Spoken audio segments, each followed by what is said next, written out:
Next level पर ले जा रहा है। Together with my friend Prime Minister Modi, who I was pleased to see again last night, we took on our bilateral relationship and raised it to its highest level ever. We need new answers. That's why we are coming to India. And as a citizen of Nepal, India's closest neighbor, I feel a deep sense of pride and optimism seeing this stride.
In the midst of death, life persists. In the midst of untruth, truth persists.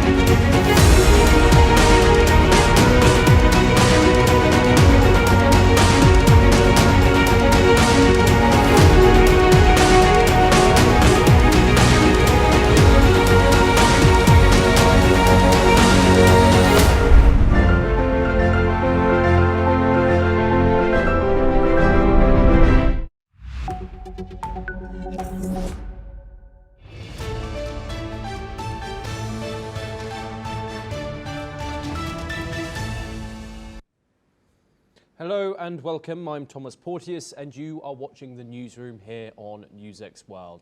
First of all, let's take a look at some of the top headlines leading this hour. President Trump has rejected Iran's latest peace offer as totally unacceptable, deepening the diplomatic deadlock over the war. Tehran's plan, passed through Pakistan, calls for a ceasefire, an end to the US naval blockade, and guarantees against future attacks. That rejection is already forcing Western allies to act. Britain and France will host more than 40 defence ministers on Tuesday to discuss keeping the Strait of Hormuz open, hours after Iran warned both countries not to send warships to the region. And the violence in the Middle East shows no sign of easing. Israeli strikes have killed 51 people in Lebanon over the past 24 hours, including 2 medical workers. This is as a US brokered ceasefire enters its 3rd week. The UN says more than 100 Lebanese health workers have now been killed since March. Moving east now, China has condemned new US sanctions on 3 China-based companies accused by Washington of supporting Iran's military operations, calling the measures illegal and unilateral. The response comes just days before President Trump meets Chinese President Xi Jinping in Beijing. Moving to Europe, Ukraine says Russian drone strikes and heavy battlefield clashes have continued despite a US-brokered ceasefire. Kiev reports more than 180 frontline clashes in the past 24 hours, while both sides accuse each other of violating the truce. Over in Britain, Keir Starmer is fighting for his political survival. More than 30 Labour lawmakers are calling for him to resign or name a leaving date following heavy local election losses. Starmer is pushing back, promising closer ties with Europe as a way to reset his leadership. In Asia, a major political release. Former Thai Prime Minister Thaksin Shinawatra has walked free after a court ruled he had wrongly stayed in hospital to avoid prison. The 76-year-old once dominated Thai politics, but leaves jail with his influence significantly diminished. And finally, a public health alert from the Canary Islands.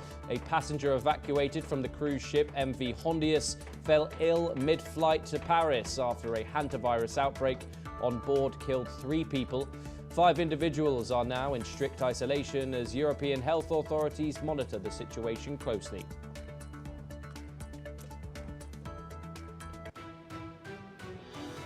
Those are your top stories for the hour. We start with some statements coming from Iran's foreign ministry, whose spokesperson has said that China is fully aware the war was, in his words, imposed on Iran, framing the conflict as the result of external pressure rather than Iranian action. His comments come as Beijing continues to publicly oppose US sanctions targeting Chinese firms over their alleged ties with Iran, including energy and technology supply chains. China has reiterated that it will protect the legal rights and interests of its companies, calling the sanctions unilateral and illegal under international law. Diplomatic tensions have also deepened as Washington accuses Chinese entities of supporting Iran's military capabilities through oil trading and technology transfers. Bagai's statement further underlines Iran's position that the conflict is linked to broader geopolitical pressures, while China continues to call for diplomacy and opposition to sanctions. Joining us to give us more on this story is Roshan Gidwani, my colleague and correspondent for NewsX World. He joins us live from the newsroom. Mr. Gidwani, tell us about this statement coming from China. Of course, this comes at an important time. We are gearing up for that Trump visit to Beijing. What does this all mean? Yeah, essentially, Mr. Porteous, when we think of these sanctions on petrochemical oil companies, as far as that statement that there has been an imposition with regards to Iran, it does seem extremely awkward because right now, yes, it almost seems like there might be a rift that may come up when President Trump visits Xi Jinping. Now, of course, China, with regards to the war and with Iran, essentially appreciates the oil exports that come out of Iran. So that's why they're calling these sanctions illegal, because to them, essentially, they make a lot of money through those oil imports. But China also has its own way of dealing with things. As far as those oil imports fuel China's economy, just in recent months, there have been over 160,000 EV exports out of China. So China, as far as renewable energy is concerned, is also way ahead of the game. Now, what will President Trump and Xi Jinping essentially discuss with regards to these sanctions? Maybe in a few days, like I've also heard you mention on the air, President Trump is extremely inconsistent, we might see that these sanctions may go away. But again, it points to the fact that Trump, being a past real estate magnate, essentially wants to put his hold on the Strait of Hormuz and on Iran. And that's why maybe that signals to the fact that when President Trump meets Xi Jinping, he will also iron out some details, possibly a pushback fiscally towards China for accepting these sorts of sanctions, and then of course showing Iran that the whole world is against them. So what will we see happen? I mean, that is speculative, as I've just discussed, but of course with China and the US, this is where it stands right now. They're calling it illegal, like I've just mentioned. It's extremely awkward because there's supposed to be a meeting, so we'll just have to see how this plays out. Back to you in the studio, Mr. Porteous. Mr. Gidwani, thank you very much. Do stay with us as we turn over to our next story. We have more statements coming from Beijing. China has said it is ready to work with the United States for more stability ahead of the high-stakes summit between Chinese President Xi Jinping and US President Donald Trump in the capital from the 13th to the 15th of this month. The Chinese Foreign Ministry spokesperson Jia Kun said top-level diplomacy is crucial to managing differences and bringing stability to a volatile global environment. Trade, technology access, export controls, and Taiwan are expected to dominate the talks. Taiwan remains the most sensitive issue in US-China relations, with Beijing calling it a red line. Let's take a listen in. 元首外交对中美关系具有不可替代的战略引领作用。中方愿同美方一道，秉持平等、尊重、互惠的精神，扩大合作，管控分歧，为变乱交织的世界注入更多的稳定性和确定性。 We turn back to West Asia for our next update, where the Lebanese Prime Minister Nawaf Salam has signalled that Beirut is prepared to consider a peace agreement with Israel once specific national conditions are met. In an interview, the Prime Minister stated that while Lebanon supports the prospect of long-term peace, the government's immediate priority remains securing a definitive end to active hostilities. Salam revealed that current diplomatic efforts in Washington are centered on Lebanon's demand for a clear timetable regarding the withdrawal of Israeli forces from disputed southern territories. The Prime Minister highlighted the scale of recent conflict, noting that the southern city of Bint Jbeil has sustained destruction comparable to that observed in Gaza. He further stated that dozens of Lebanese villages remain under Israeli occupation despite the fragile ceasefire reached last month. The Prime Minister also emphasized that Lebanon did not seek the conflict, but was drawn into the broader regional confrontation between international powers. He maintained that there is broad domestic consensus in favor of diplomatic negotiations to restore national sovereignty and secure a permanent settlement. Joining us is Mr. Gidwani once again. Thank you very much. The latest from Lebanon. Nawaf Salam has previously been very outspoken about Israeli actions in southern Lebanon. However, he is indicating that he's open to a possible peace deal with the state in which Lebanon remains technically at war with and has done since the year of 1948. Roshan, what more can you tell us about how relations between Israel and Lebanon might develop? Mr. Porteous, these relations between these both nations essentially can't seem to find some sort of similar ground. And that's what we've been seeing with these negotiations happening in Washington and then, of course, on the ground through attacks. We've seen Israel attack Lebanon with 100 attacks in 10 minutes. That's not a negotiation. That's a very extreme hostility from one nation to the other. I will discuss with you the problem at hand that can't seem to be fixed, which is a discussion that I've had with some of the guests on my bulletins here on NewsX World. What if, and this is hypothetical, Israel and Lebanon were able to cooperate and collaborate on eradicating Hezbollah? yes, that could be a possible essential way to get past this. And of course, that's what Lebanon is looking for. But of course, Hezbollah has rejected all the peace talks and all the ceasefires, and that's why there is a prolonged conflict. Now, with regards to Hezbollah, one of the questions that I asked one of our guests as well here on NewsX World is, will Hezbollah, once being defeated, essentially lead or give birth to the idea of another terrorist group? The answer is yes. Essentially, this conflict has been going on so long that it's almost repetitive, and it's formed a pattern within these two nations, and essentially in that region as well. We can't seem to find a way in which these nations can work together because of the proxy groups that are supported by Iran, for example, and the religious differences. And that therein remains the key issue. So even if these essential foreign dignitaries or diplomats meet in Washington, the issue is very much at hand on the ground between that border between Israel and Lebanon. And the issue right now is the border, of course, but the fact that these attacks are ongoing. So when it comes to a ceasefire, Lebanon wants a complete ceasefire, like you mentioned, and a timetable towards peace. Now that seems extremely possible on paper, right? If you were to write that down and key in those points, then yes, you can essentially sign on that and move forward. But right now, as we're speaking, the attacks still continue, with Benjamin Netanyahu also rejecting Iran's uranium enrichment. So basically what we're seeing is that there are leaders between these two nations which are very headstrong, and they have a firm stance. And with proxy groups that are involved as well, once the attacks continue and there are hostages, for example, then either side will have some sort of hostile attitude towards the other side. And that's what needs to be eradicated. Only then can there be a permanent ceasefire, and only then can there be a timetable that's provided for both of these nations to find some sort of diplomatic resolution. But for now, they haven't found that. Back to you in the studio, Mr. Porteous. Thank you very much, Roshan.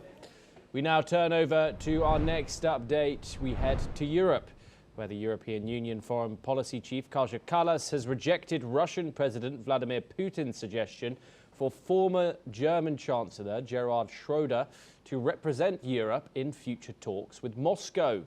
Kallas has made the remarks while arriving for a meeting of EU foreign ministers in Brussels. She said allowing Russia to appoint a negotiator on Europe's behalf would not be wise. Kallas also referenced Schroeder's past links with Russian state-owned companies. She said Schroeder had worked as a high-level lobbyist for Russian firms also. And according to Kallas, this would place him on both sides of the table during any future negotiations. The comments come amid continued discussions over possible future security talks between Russia and Europe. Let's listen in to what the European Union Foreign Policy Chief Kaja Kallas has said. First, if we give the right to Russia to appoint a negotiator on our behalf, that would not be very wise. And second, I think Gerhard Schroeder has been the high-level lobbyist for Russian state-owned companies. So it's clear why Putin wants him to be the person, so that actually, he would be sitting on both sides of the table. We stay in the continent next, where the Spanish health authorities announced that they have taken all necessary biosecurity measures following the arrival of the cruise ship MV Hondius in Tenerife. During a briefing in Madrid, the health ministry confirmed that the disembarkation process proceeded under strict protocols to prevent the spread of the Andes strain of hantavirus. Passengers were moved to shore in small groups wearing protective suits and masks before being transported to the airport via security buses. Officials emphasized that every individual who left the vessel underwent rigorous medical screening and remained subject to mandatory monitoring. The outbreak, which resulted in at least 8 cases and 3 deaths, prompted the isolation of Spanish nationals at a military hospital in Madrid. Meanwhile, international passengers were repatriated via government-arranged charter flights, with 1 US national being confirmed as infected with the virus. WHO authorities have reiterated that the general risk to the public remains low as the ship prepares to depart for final disinfection in the Netherlands. Joining us is Mr. Gidwani once again. He's going to give us the latest about this hantavirus situation. Roshan, what more can you tell us about this entire process which has unfolded in the past 24 hours? Yes, Mr. Porteous, essentially when it comes down to Spain releasing this statement that they've essentially gone to extreme lengths to sanitize the ship and more, it essentially reflects back on past tensions, or rather instances with viruses that have essentially killed many people in the world. And I'm talking about COVID and SARS as well. Now, during those periods, many countries and nations also wanted to share and declare that, yes, we are doing our part, because we never know how a virus like this can essentially spread throughout the world. Now, those individuals that were repatriated, as you just mentioned as well, got on those flights. I can imagine, and I have some facts to prove this, which you've also just discussed, about individuals who were essentially who disembarked from the cruise ship and of course had individuals with them in hazmat suits who managed the disembarkation. So like I mentioned, this is all being done so that no blame essentially falls back onto Spain. Now, these passengers have undergone thorough medical screenings and of course decontamination procedures upon arrival. Now, will we essentially have to wear masks in the future? Like you just mentioned, the WHO, the World Health Organization, hasn't pointed towards the hantavirus as being a very risky virus, but that could happen. Anything is possible, and that's why we're having this statement essentially being shared by Spain. 14 Spanish citizens were transferred to a military hospital post-disembarkation in Madrid for strict 7-day isolation. And of course, now the isolation periods are 42 days. So that's, again, more time to essentially isolate these individuals from their communities so that the virus does not spread. Earlier today as well, on one of my bulletins, I asked a guest on the show for NewsX World on one of the bulletins about how these individuals can also clean their house so that maybe when a neighbor comes in or when they step out again, the virus isn't essentially existent in that area, because it is a respiratory virus and anybody can cough and leave some of their saliva on, for example, their phone. And when they touch their phone, for example, and they don't clean their phone, then of course they can spread it to somebody else as well. So while Spain essentially has mentioned this, it's also important for these individuals to remember that they do have to decontaminate themselves from their communities, their loved ones, and so on and so forth. Now, repatriation flights were organized with nations like the US and France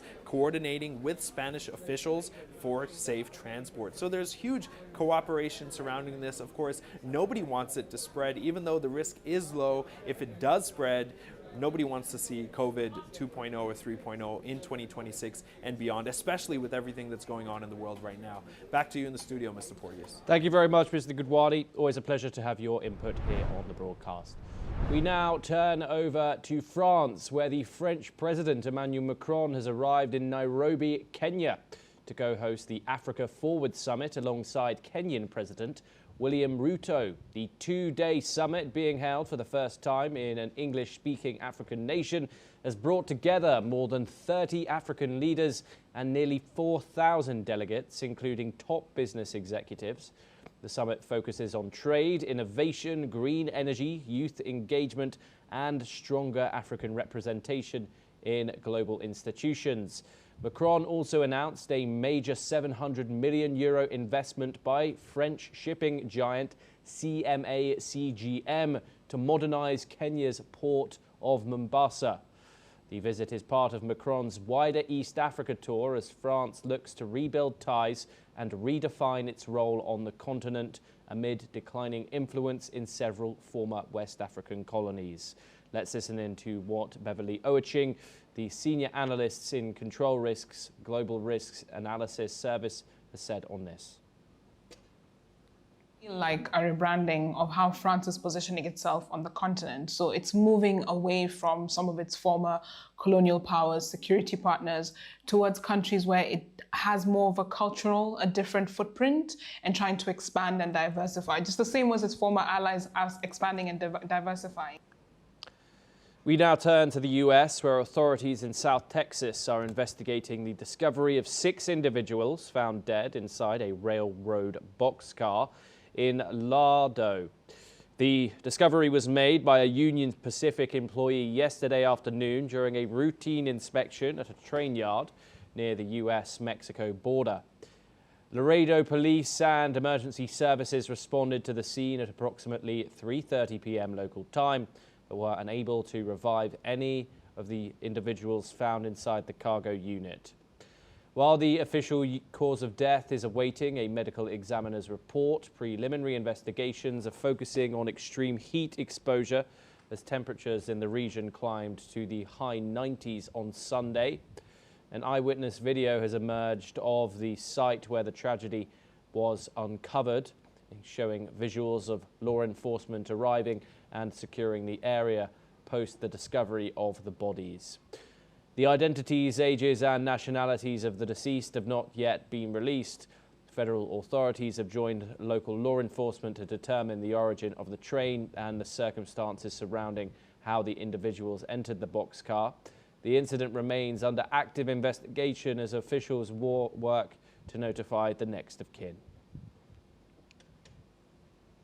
A Turkish Airlines passenger plane was evacuated after a tyre broke shortly after landing in Kathmandu Airport. The incident occurred at Trib Huvan International Airport, where the aircraft landed safely but developed a fire issue in one of its landing gear tyres. Emergency protocols were immediately activated and all passengers were evacuated safely using slides, with no injuries reported. Fire crews on the ground quickly contained the blaze before it could spread, while airport operations experienced temporary disruption. Authorities have launched an investigation into the cause of the incident, with initial reports pointing to a technical fault in the landing system. That is all that we have time for. Keep watching NewsX World for more international news updates.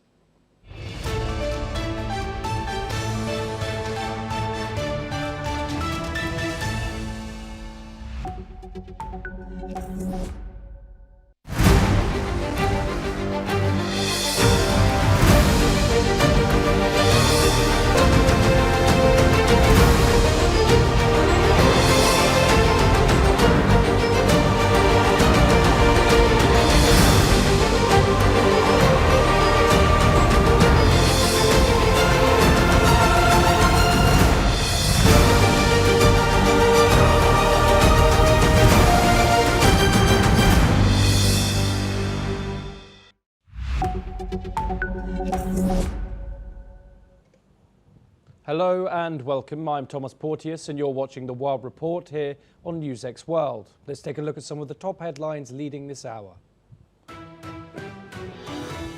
President Trump has rejected Iran's latest peace offer as totally unacceptable, deepening the diplomatic deadlock over the war. Tehran's plan, passed through Pakistan, calls for a ceasefire and end to the US naval blockade and guarantees against future attacks. That rejection is already forcing Western allies to act. Britain and France will host more than 40 defence ministers on Tuesday to discuss keeping the Strait of Hormuz open, hours after Iran warned both countries not to send warships to the region.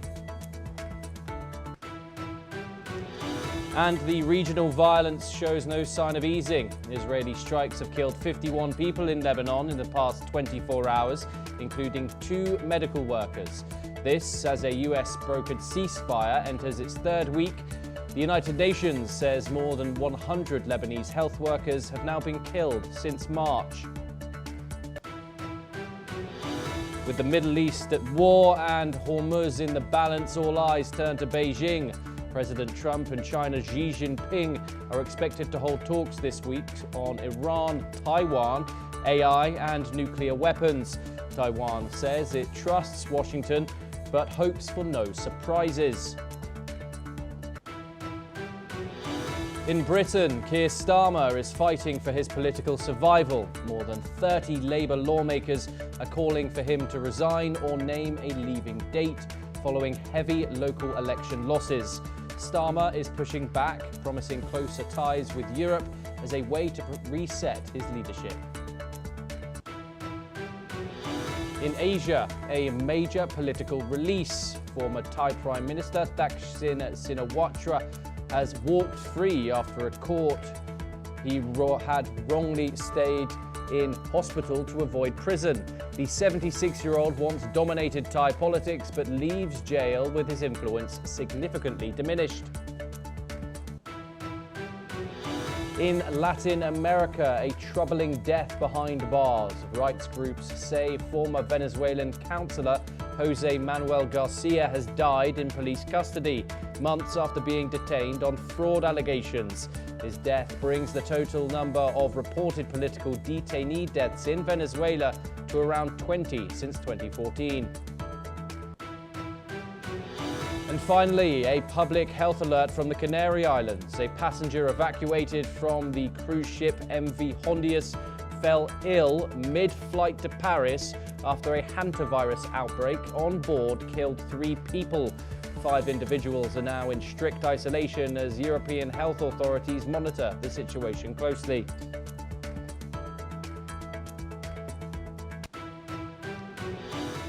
Those are your top stories leading this hour. We start with statements coming out of the Middle East, where Israeli Prime Minister Benjamin Netanyahu is addressing the failures of October the 7th in his most direct terms to date, conceding that he shares in the responsibility for the security collapse. In an interview with CBS News' 60 Minutes, the Premier stated that responsibility lies with everyone, from the political echelon down to the security services, specifically noting from the top, from the Prime Minister down. However, the admission came with a defensive caveat. Netanyahu questioned the resignations of other top security officials, asking what it actually means to take responsibility in a practical sense. He further argued that the real issue is not what preceded the attack, but the actions taken since. The Prime Minister characterised the post-October the 7th period as a resolute mission to dismantle what he called a noose of death placed around Israel by Iran. Meanwhile, domestic pressure continues to mount. Polls show a majority of Israelis demand a state commission of inquiry, the country's highest legal investigative body. Netanyahu has so far rejected this, proposing instead a politically appointed commission over 2.5 years after the deadliest day in the nation's history. Joining us now is Glenn Grant, a geopolitical commentator. He joins us live from Riga in Latvia. Glenn, thank you very much for joining us.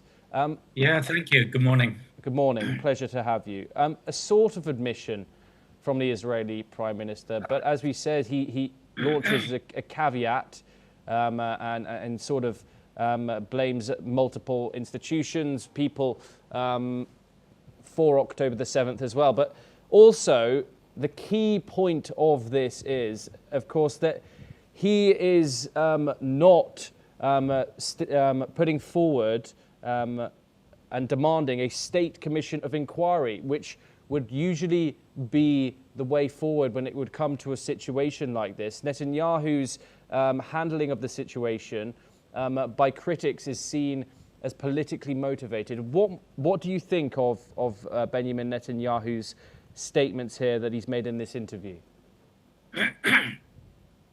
Well, I think that actually what he's trying to do is deflect everything away from him. In his discussion, his comments about the levels that all need to take responsibility. I mean, the October attack was a symptom. It wasn't the cause. And as long as Israel keeps pressurizing everything in Gaza, and as long as let's say the settlers keep trying to pull back and take more and more and more and more land around Israel, then these things are going to keep going. I don't think you can destroy Hamas and Hezbollah by military means. Israel has been trying for a long time. So Netanyahu is now trying to move away from that into saying that it's what happened afterwards that was important. No, it's not. It's what happened to create that that's important. And a political investigation or inquiry is not going to look at that. It's just going to look at the symptoms, what happened afterwards. Whereas a major inquiry may actually start looking at the causes, not just at the actions.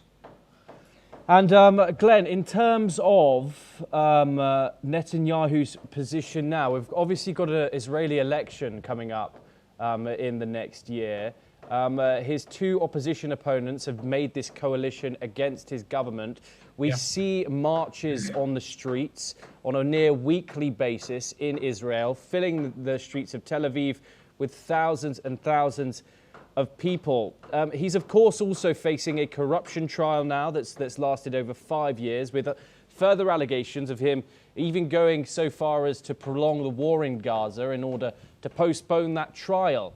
In terms of Netanyahu's public image, not just internationally but within Israel, how will something like this fees with the Israeli public? That is a very, very good question. I mean, remember, Netanyahu effectively came in there because he was the hardliner that was going to actually to clear everything up. Well, he hasn't cleared everything up. He's made everything much worse. And so there will be a lot of Israelis that are really deeply unhappy with his performance and you know, the death and destruction that he's actually brought to Israel. So I think he's on very dodgy ground. But this is Israel. You can never be sure with them that there are still not an awful lot of people who like the fact that that the attack has been taken to Gaza and to Hezbollah. So we should just have to wait and see for the election when it comes. Indeed, to see what happens. Indeed, but what certainly, of course, has really, some experts, has changed Israeli society is the October the 7th attack. And Israelis, as much, as there were some underlying issues there, it seems as that they do really want this impartial probe into the October the 7th attack. Why do you think Netanyahu is denying the ability for that impartial judicial system to take control of this? Why does it have to be politically appointed right now? Well, to protect him. I mean, there's no question. It's just a matter of protection, because he obviously feels that, a major inquiry is actually going to find him guilty of a lot of things. There are actually even conspiracy theories that he wanted this to happen, October 7th to happen, so that he could then effectively trash Gaza, which he's done. In this strange world that we live in, I'm going to say the strange Trumpian world that we live in, I don't see that any conspiracy theory needs to be ruled out at any stage now, especially with Israel and all the events that are being linked to them in US. Glenn, do stay with us. We have further updates coming out of the region, where Israeli lawmakers are set to vote today on a landmark bill that would impose the death penalty and establish public trials for hundreds of Palestinians involved in the October the 7th attacks. Justice Minister Yariv Levin presented the legislation, which has gained uncommon bipartisan support from both the governing coalition and the opposition. The bill seeks to create a special military court framework in Jerusalem to prosecute defendants on charges of terrorism, murder, sexual violence, and genocide. According to reports, the court would have the authority to adjust traditional rules of evidence and testimony. In a move towards public accountability, key moments of the trials, including verdicts and sentencing, would be broadcast live on a dedicated government website. While Israel passed a prospective death penalty for terrorism offences in March, This new bill is specifically required to apply the penalty retroactively to the October the 7th massacre. If enacted, it would mark a historic shift in Israeli justice. The state has carried out capital punishment only twice in its entire history, the last being the execution of Nazi war criminal Adolf Eichmann in 1962. Glenn Grant joins us once again on this. Israel, of course, wants to be framed and wants this visibility as a liberal democracy within the Middle East. In this sea of monarchies, it wants to be this place where democracy happens. However, when it comes to liberal democracies, introducing capital punishment is usually something that's abolished nowadays, not brought in. We've seen the National Security Minister, Itamar Ben-Gvir, hail this deal and the previous legislation that was passed, which grants the death penalty for terrorists, alleged terrorists who threaten the state of Israel. What do you make of this development? And do bear in mind this is a bill that is set to go past for perpetrators of October the 7th, who could possibly be sentenced to death. Well, it's a very harsh and very hard way of dealing with things. I am not going to comment on I can't comment on the effectiveness of it, because we don't know until they actually do it. It is actually putting the death penalty going to stop anything is my first question, and I'm not sure that it ever has previously. I mean, it's never stopped people running away during wartime, for example, even when there's death penalty. So I'm not so sure about that. What does worry me is the possible loosening of the lines of justice, because it's a military court, and then actually taking people to a death penalty on less than the best evidence, on less than the best legal methods available, because that would take Israel down a very, very slippery slope. And what about this decision to broadcast both the trial and the verdicts on a government website? Is that a good move towards public accountability? Well, and only if things are honest. and that's, I go back to, only if the justice is honest, then it's a good move. If the justice is not honest, then I think it's just going to create another layer of terrorists for the future, and it won't actually have the effect that they want. It may actually, create something worse. So I think they've got to be very, very careful. I mean, if they want to go for the death penalty, then it has to be absolutely fair and right in justice terms. And publishing it, if it's fair and right, is perhaps a good thing. But if it's not, you're just showing the world that Israel is now not the democratic nation that they wish everybody to believe they are. Glenn Grant, thank you very much for taking the time and joining us. It's a great pleasure to speak to you as always. We now turn on to our next story, where a documentary on attacks against healthcare workers in Gaza has won the BAFTA TV Award for Best Current Affairs Programme. The documentary Gaza, Doctors Under Attack examines the impact of Israeli attacks on medical staff and healthcare infrastructure during the war in Gaza. The film was originally commissioned by the BBC but was not broadcast due to what the network described as impartiality concerns. The documentary was later aired by Channel 4, which broadcast the film in full. During their acceptance speech, director Ramita Navai thanked Channel 4 and said the team refused to be silenced and censored. Executive producer Ben DePere also questioned the BBC's decision during the BAFTA Television Awards ceremony.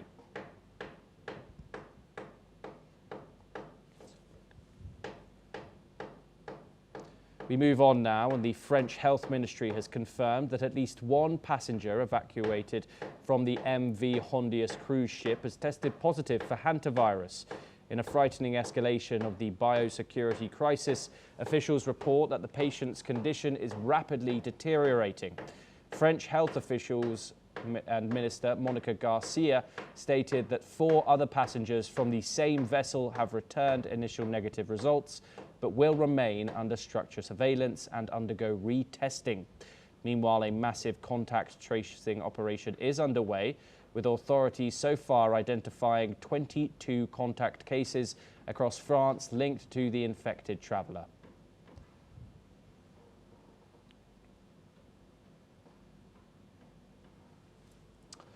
The United States Department of Health and Human Services has confirmed that an American citizen has tested positive for hantavirus.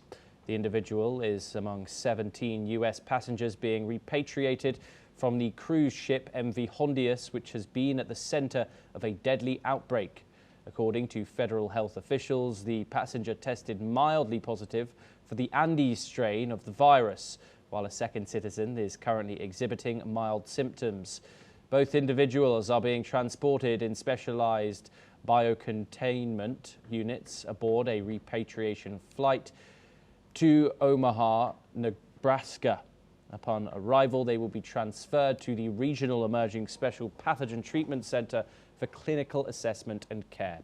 The outbreak on the Dutch-flagged vessel has already resulted in at least 8 confirmed cases and 3 deaths. While hantavirus is typically spread by rodents, the Andes strain is notable for its potential for limited human-to-human transmission. Health officials stress that the risk to the general public remains low, as the evacuees are undergoing strict quarantine and mentoring protocols.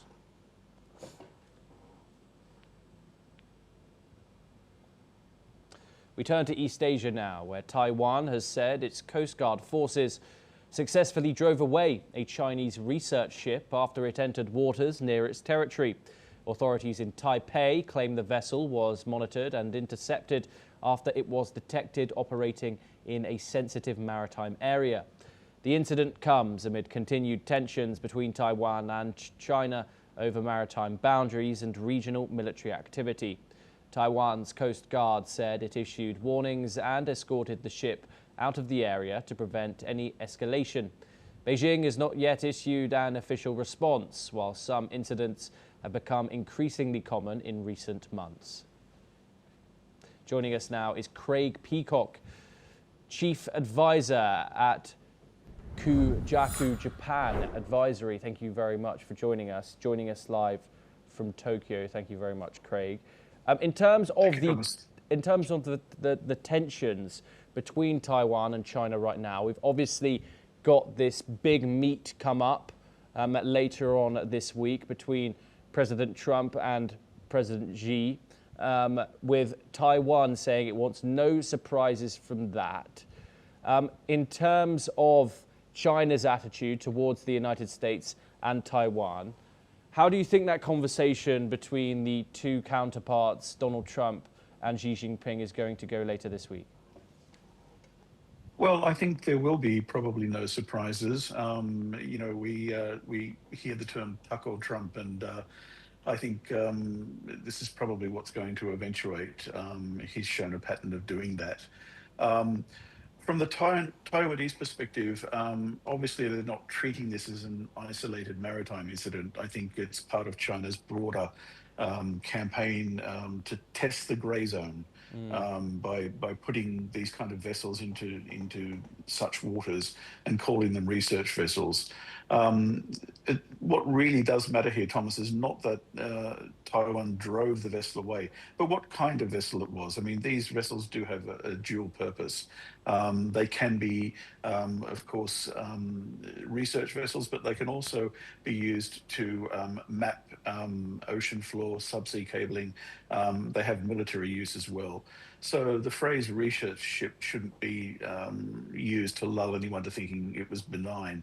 Whether this kind of thing comes up as a topic between Xi and Trump is another matter entirely. And we obviously saw that opposition Taiwanese leader head to China just a couple of weeks ago. But these repeated sort of maritime skirmishes, sort of drills that China operates around Taiwan's island. How would you assess the tensions between mainland China and Taiwan right now? Well, I think the key point is this, Thomas. China is not only testing Taiwan's defenses, it's testing Taiwan's tolerance. Taiwan's Coast Guard response sends a very clear message every time that grey zone activity will be challenged. And they do that with the full support of both the United States and Japan. Is it a matter of when and not a matter of if that China comes and intervenes militarily with Taiwan? And if so, how close do you think we are to that happening? Oh, that's a scary question to be contemplating. I very much hope that it is if and not when. But with incidents like this seemingly increasing, particularly in recent times, a lot of people are probably lulled into thinking it's going to be when. But let's hope that it's always going to be if. Mr. Craig Peacock, thank you so much for joining us here on the broadcast. Great to talk to you. We now move to some further news coming out of the UK, where pop star Dua Lipa has filed a $15 million lawsuit against Samsung Electronics, accusing the tech giant of using her image on television packaging without authorization. The legal complaint filed in California federal court alleges that the company featured a photograph of the singer on TV boxes as part of a global retail marketing campaign. According to the filing, the image in question was taken backstage during the 2024 Austin City Limits Music Festival, and the singer retains the copyright to the photo. The lawsuit further states that Samsung continued to use the image despite multiple requests to stop, describing the company's response as dismissive. Representatives for Dua Lipa emphasized that the singer never consented to the use of her likeness for the campaign. Samsung has yet to issue a public statement regarding the ongoing litigation. Well, that's all that we have time for this hour. Keep watching NewsX World for more international news updates.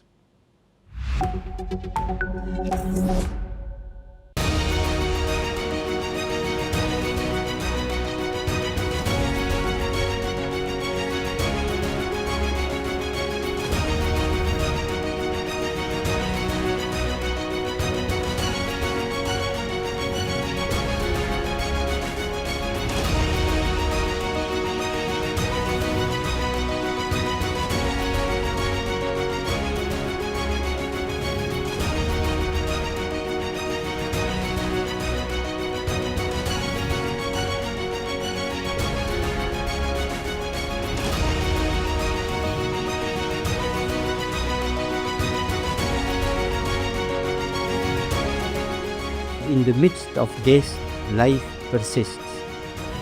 In the midst of untruth, truth persists.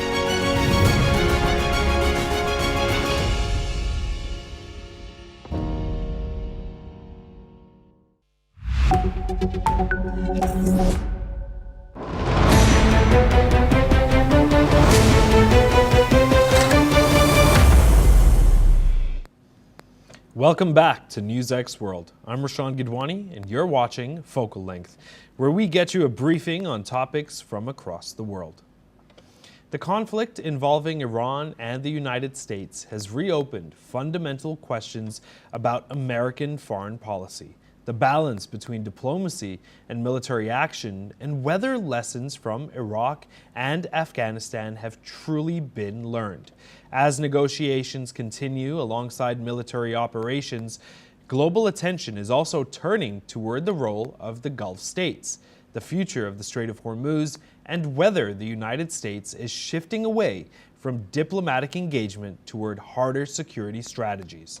At the same time, developments in Afghanistan and the Taliban government continue to shape the broader regional landscape, raising questions about how diplomacy functions when dealing with theocratic states and prolonged conflict zones.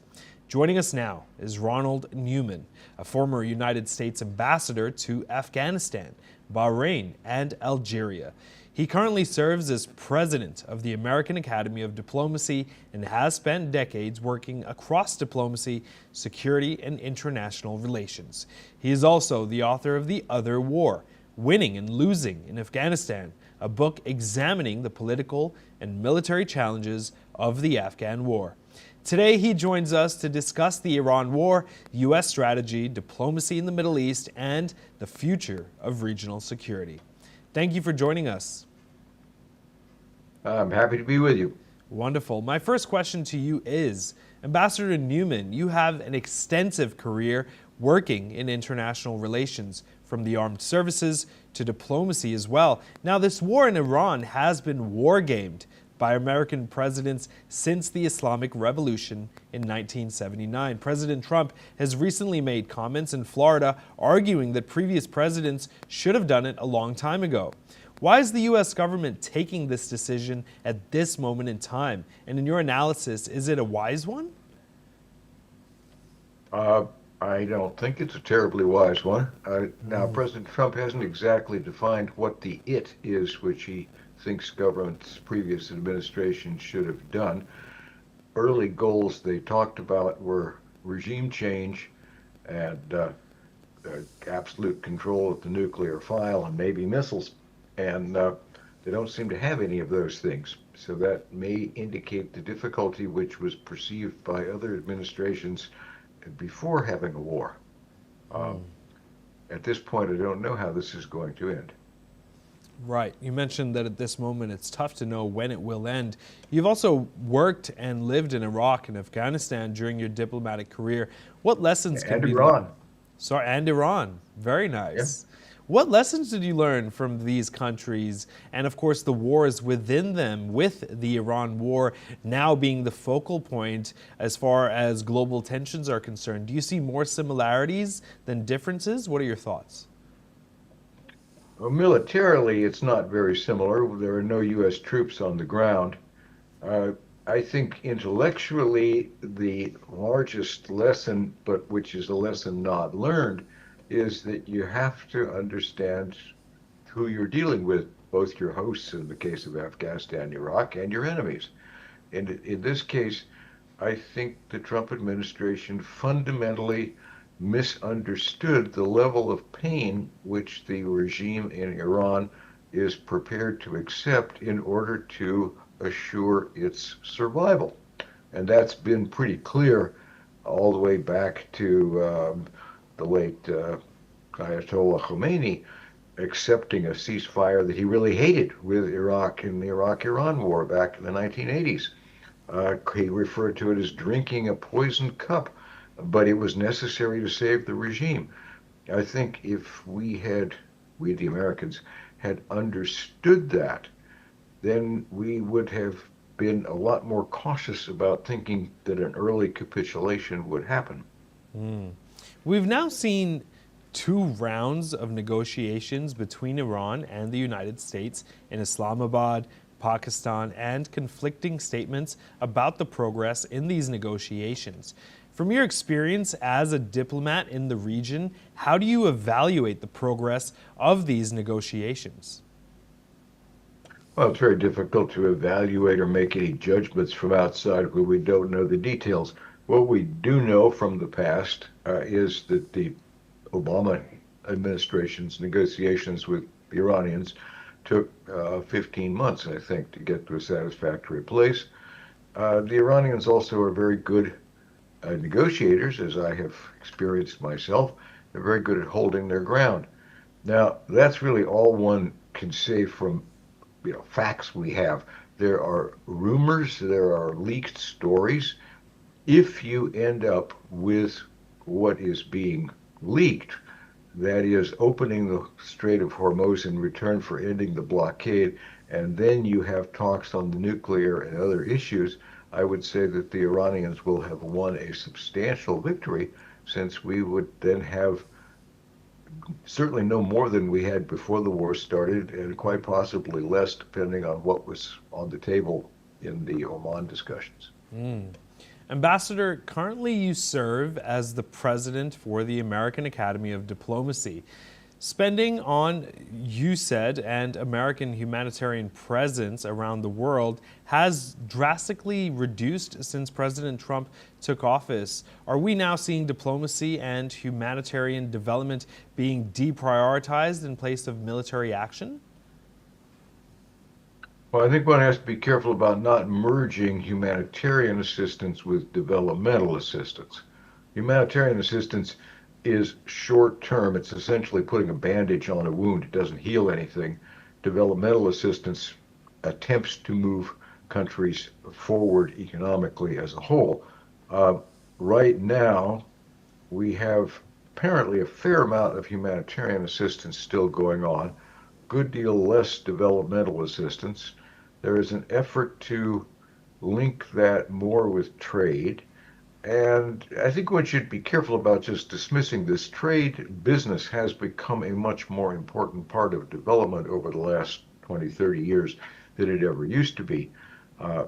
But I think there is certainly a stepping back by the administration, not as much by the Congress. And I think it's a bit early to say what the long term is, although that said, there is a drawing back from the amounts of humanitarian aid from a number of donors, according to what I've seen. So it may be that there is a bit of donor fatigue worldwide, and the U.S. is just a leading example. Ambassador Newman, you've served both as a soldier and as a diplomat.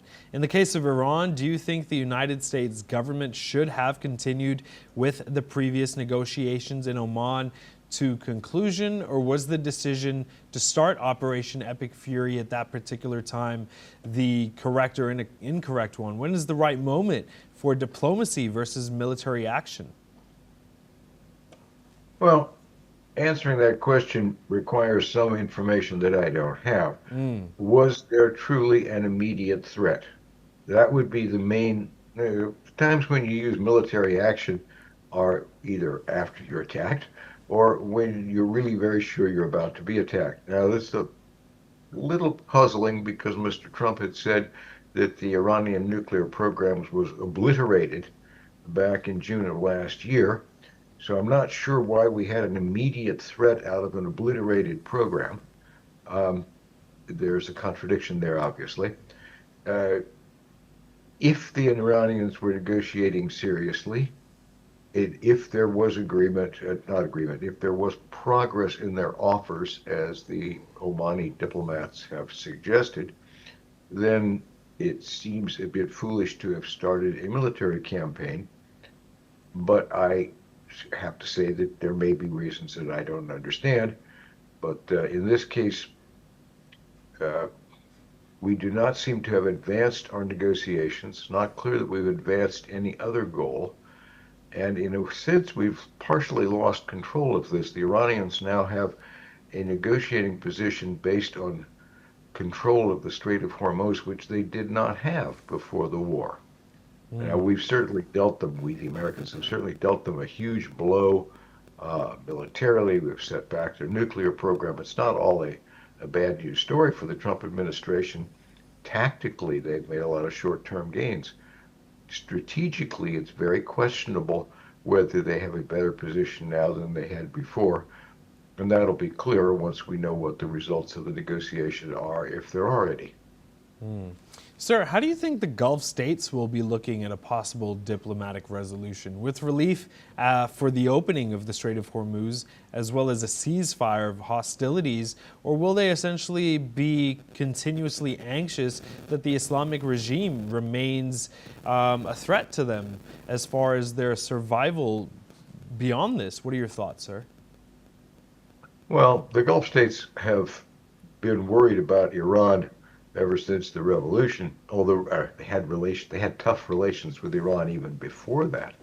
Remember, the Shah claimed parts of Bahrain and islands in the Gulf back in the 1970s. So it's not all new, but in fact, Persian-Arab tensions across the Gulf go back at least 200 years. But I would say if the Arab states had any belief early on in the war that it might lead to regime change, then they're going to be unhappy. I think they have a much larger, they have a bigger problem. They have based their security in large part on the Americans. But security was seen as keeping a threat from coming to their doors because the Americans were there. But when the Americans started a war that drew in the Iranians in attacks on Gulf states, now all of a sudden the Americans might be a part of security, but they're also part of the threat in a sense, that they draw the threat. And the Gulf states have to figure out how they're going to deal with this in the future, and they don't have a good answer because it's fairly easy to perceive that our security umbrella isn't what it used to be. Not so. Hello and welcome. I'm Ellie Richardson and you are watching The World Report on NewsX World. Let's take a look at some of the top headlines of this hour. President Donald Trump's swift rejection of Iran's response to a US peace proposal sent oil prices higher amid concerns that the 10-week-old conflict will drag on, keeping shipping through the Strait of Hormuz paralysed. Iran's foreign ministry said it has called for an end to the war across the region and the release of frozen assets abroad in its response to the latest US proposal. He said Iran's demands, including an end to the war in the region, ending the US naval blockade. Israeli Prime Minister Benjamin Netanyahu hopes to wean Israel off US military support within a decade as his country pushes to strengthen ties with the Gulf states. Netanyahu said Israel receives about $3.8 billion of US military aid a year. Prime Minister Keir Starmer sought to quell a mounting rebellion in his party by vowing to prove the doubters wrong and stay in power to avoid plunging Britain into a new political crisis. A growing number of Labour lawmakers have turned on Starmer after his party loss. An American national and a French woman has evacuated from the cruise ship hit by a deadly hantavirus outbreak and have tested positive as the complex operation to repatriate those on board continue. The French woman, one of 5 passengers from France, was flown back from the ship and placed in isolation in Paris. UK Prime Minister Keir Starmer has vowed his Labour government would rebuild ties with Europe in a key speech aimed at resetting his leadership after disastrous local elections. Starmer wants his party to rebuild relationships with Europe by putting Britain at the heart of Europe. Ukraine's military and regional officials reported Russian drone strikes and battlefield clashes over the past 24 hours, despite a US-led ceasefire. Ukraine and Russia have agreed on a ceasefire from May the 9th to May the 11th as part of the United States push for peace. The United Nations Human Rights Chief warned that widening and intensifying violence in Sudan, as well as the rising use of drones, could lead to a more death and displacement within the country.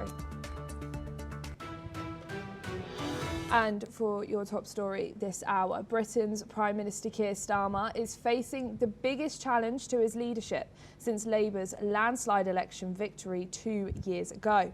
After heavy losses in local and regional polls, Starmer is preparing a major political reset, promising faster action on economic growth, energy policy and closer ties with Europe.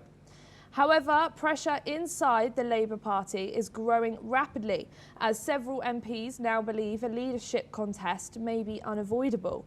But senior figures have publicly defended him. Former Minister Catherine West states she could move to trigger a challenge if no cabinet member steps forward. Possible successors are already being discussed across Westminster, with names circulating including Health Secretary, Deputy Prime Minister and Greater Manchester Mayor. and an energy secretary. Despite the unrest, Starmer insists he intends to remain in Downing Street and lead Labour into the next general election, aiming to stay in power until 2034. Listen in to some comments made by Keir Starmer.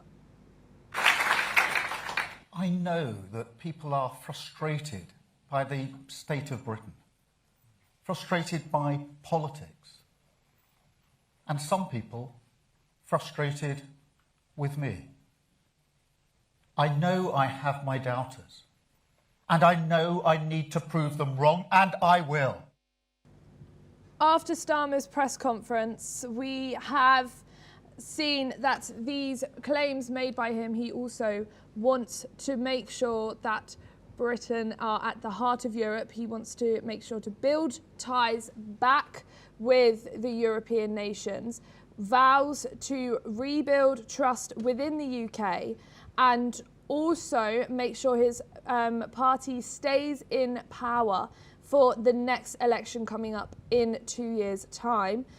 He is facing the biggest challenge to his leadership since their landslide election victory about 2 years ago, after heavy local losses in the regional polls to especially Reform UK. Starmer is preparing a major political reset by promising much faster action on economic growth, the energy policy, and also closer ties with Europe. The pressure within the Labour Party is growing as several MPs believe that his leadership is unattainable and are calling him to resign. Many ministers have come forward, especially Catherine West, who has stated that she could move to trigger a challenge if no cabinet members step forward. There are a couple of possible successors that could go and replace Prime Minister Keir Starmer, including Deputy Prime Minister Angela Rayner.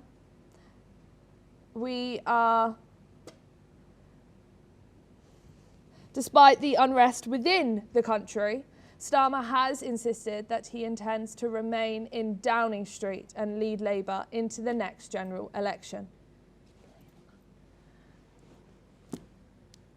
We are now being joined by Andreas Moynihan, who's an Ireland MP, joining us live from Dublin. Thank you so much for joining us here today on NewsX World. With reports growing of unease within the Labour Party, many ministers have come forward and have expressed their unhappiness with Keir Starmer and are calling him to step down. How serious is this possibility of internal leadership challenge against Starmer before the next general election? Well, it looks very, very significant as it stands at the moment. The recent election result has really heaped pressure on Prime Minister in the UK, who was already under significant pressure. And this morning now he's addressing MPs, and that whole question about whether MP West is going to move, as far as I understand that she has a self-imposed deadline of tomorrow morning on that, giving people an opportunity to assess what the UK Prime Minister Starmer says today, and then that they would assess whether they would be able to go ahead and get the 20% required, 20% signatures required to move a heave against them.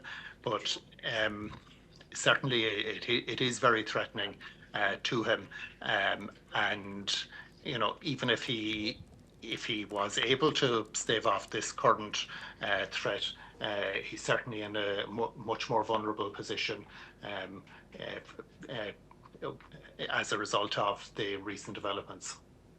And could former Minister Catherine West, who is publicly sending out the idea of to challenge Prime Minister Keir Starmer's position. Is her constantly making these remarks going to encourage more MPs to break ranks with Keir Starmer and call on this step down? I think today's development where he's addressing MPs is much more significant, and the MP West has also indicated that she's going to wait until tomorrow to give people the opportunity to assess what he says, how he sets out his thought and his vision today.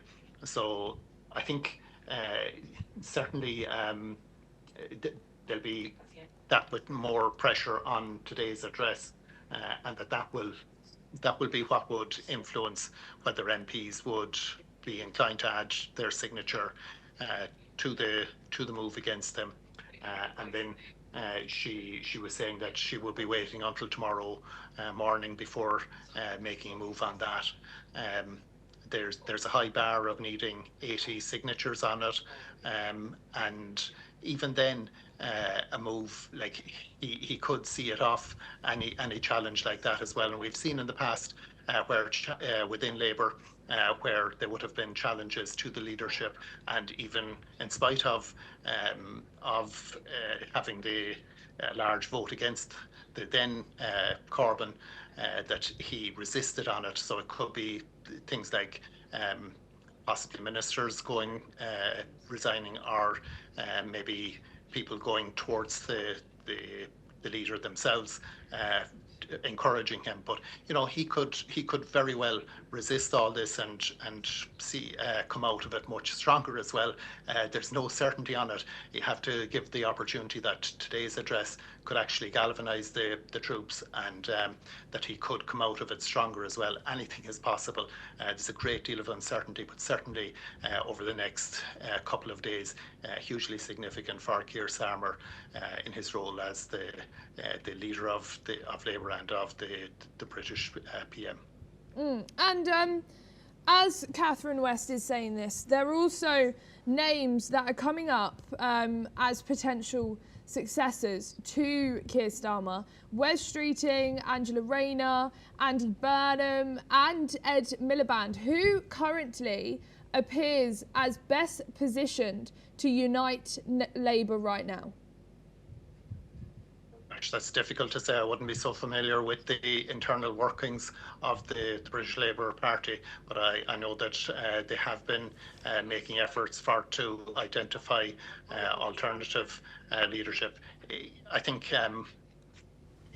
first we have to see whether Keir Starmer will survive, and whether he will be coming out of this threat stronger.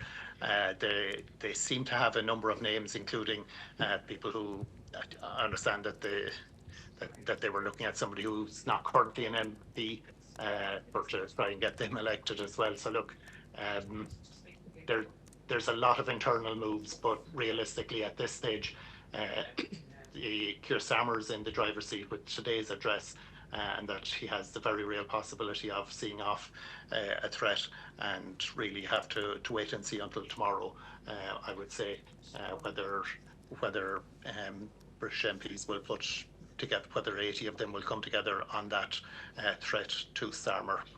And Starmer's made some remarks in his speech, calling for a political reset on economic growth, energy policy, and also mentioning ties with Europe.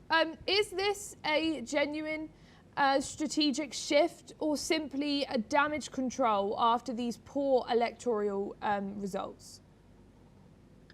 It's difficult to say. Well, I haven't heard his speech now this afternoon yet. I would have expected that he was facing into last week's election under pressure anyway, and that he would have had an opportunity to consider the various different, what was needed in a reset. What you've described there sounds, as you would expect him to set out, and whether it's enough for his MPs or not, I would imagine over the next day or so, certainly up to tomorrow morning, which is West's self-imposed deadline. I think MPs in the UK will be assessing that, and they're best positioned to answer on that. And if Labour enters this constant situation of internal instability, his ministers within his party calling him to step down, calling him to resign, the country losing hope in him, is this creating more of an opportunity for the next general election for reform to come in? Yeah, that's a very good point. It's certainly the instability within the party could be contagious and lead to further threat or further instability within the government. They're a fixed-term government, which means that they wouldn't be due to hold an election until 2029 anyway. So that softens the impact there, but certainly any internal strife, like it's in the interest of Keir Starmer and Labour government to deal with this as quickly as possible and to settle the situation so that they can focus further on governing their country rather than being distracted with internal, because as internal conflict goes on, it really does become a distraction, and as you suggest, it could kind of open the opportunity for opponents to be able to say, well, look, they're not exactly delivering on their programme for government, so really they need to Keir Starmer, and it's in the interest of all of Labour in the UK to settle this question as quickly as they can and to be able to refocus on their government. Andreas, thank you so much for joining us here today on NewsX World. Thank you. China has strongly pushed back against fresh US sanctions targeting 3 China-based companies accused by Washington of supporting Iran's military operations. Beijing described the sanctions as illegal and unilateral, warning that it would firmly protect the rights and interests of Chinese firms. Chinese Foreign Ministry spokesperson said Chinese companies are required to operate in line with domestic laws and regulations. He also stressed that the immediate priority should be preventing any renewed fighting rather than linking other countries to the conflict. The latest diplomatic clash comes just ahead of a high-stakes meeting expected this week between US President Donald Trump and Chinese President Xi Jinping, amid already rising tensions between Washington and Beijing over trade, security and global conflicts. Let's listen in to what the Chinese Foreign Ministry spokesperson has said. 中方坚决反对没有国际法依据、未经联合国安理会授权的非法单边制裁。我们一贯要求中国企业依法依规开展业务，将坚定维护本国企业的正当权益。关于伊朗局势，中方已经多次表明了严正立场。当务之急是全力避免战端重启，而不是借战事恶意关联抹黑他国。 Reportedly, Turkish Foreign Minister Hakan Fidan will visit Qatar on Tuesday for talks on the Iran war, its impact on the Gulf and efforts to ensure navigational safety in the Strait of Hormuz. Turkey, which neighbours Iran, has been in close contact with the United States, Iran and mediator Pakistan since the start of the US-Israeli war with Iran. It has called for an end to the conflict while condemning attacks on Iran and criticising Tehran's strikes on Gulf states as unacceptable. Fidan, who last visited Doha in March and held 2 separate calls with Iran's foreign minister at the weekend, will repeat Turkey's support for its ally Qatar against attacks from Iran. Ankara and Doha have strong ties and cooperate on a wide range of issues. From energy to defence, Turkey has a military base in Qatar and has been in negotiations with Doha about the procurement of Eurofighters as part of the agreement with Britain.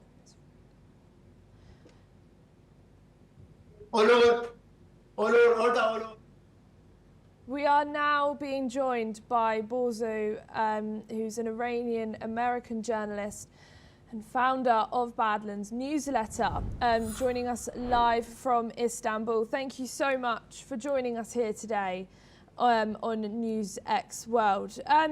With tensions rising in the Gulf, security measures rising in the Strait of Hormuz, what does Hakan Fidan's urgent visit to Qatar reveal about these growing fears of wider regional spillover of the ongoing Iran conflict? Well, I think that there is a lot of concern, as you wisely pointed out. There's just a lot of worry about what's going to happen with this conflict. There's a lot of stress in Turkey about the possible spillover in terms of people coming, refugees coming because of the conflict. As you pointed out also, Doha and Ankara are very strong security partners. Look, if this war goes back to the way it was before, the next step in the escalation ladder is going to be the United States targeting energy and possibly oil facilities inside Iran. And Iran has vowed that it will respond by destroying similar sites in the Gulf, and that includes Qatar. And that will be a very big situation for Turkey because Qatar and Turkey have a security pact. So if Qatar is under dire existential threat because its oil and gas facilities are being targeted by Iran, then Turkey would be obliged, perhaps, to intervene on Qatar's behalf. And that could be cataclysmic because Qatar and Iran are, Turkey and Iran are also neighbors and strong business partners as well. And could Turkey's balancing act, condemning attacks on Iran while also criticising Iranian retaliation against the Gulf countries, strengthen its diplomatic influence or expose contradictions in its regional strategy? No, I think at this point, Turkey's somewhat in the driver's seat. You have a situation where both Iran and Qatar are somewhat dependent on it and dependent on its good graces. It was Turkey, ultimately, many analysts believe, that warned the Kurds in Iraq against allowing Israel and the United States to use Iranian Kurds against the Islamic Republic. And so I think there's a lot of appreciation in Tehran for that. And it has been Qatar that has been playing a kind of mediating role between Iran and the United States as well, even until this time. And that gives Turkey even more diplomatic credence. So I don't think that, they're in a tough situation because of the diplomatic complexities. They're in a tough situation because the U.S. and Israel won't back off on their maximalist demands, at least the way Turkey sees it. And how important is this Turkey-Qatar alliance today in shaping the Gulf geopolitics, particularly in defence, energy cooperation, and also military coordination? Well, I would say that it hasn't been totally tested yet, that alliance. Alliances kind of show their worth when there's a lot of stress on one part of that alliance and countries are forced to act. And at this point, we don't know exactly what Turkey is willing to do for Qatar. We know that Qatar is willing to foot the bill for whatever Turkey does because of its massive sovereign wealth funds. But we don't really know how far Turkey is willing to go. And that would present, if there was a military need for Turkey to intervene, that would present Turkey with a huge dilemma. We haven't seen that yet. And if tensions around the Strait of Hormuz escalate any further, how prepared are these Gulf states and their allies to deal with these continuous disruptions with oil and also maritime security, as already the oil markets have fluctuated massively? They've started to rise prices and then they drop as soon as a peace deal might have been announced, and then it rises straight back up again when a deal hasn't been made. What will happen now with the Gulf states around this situation?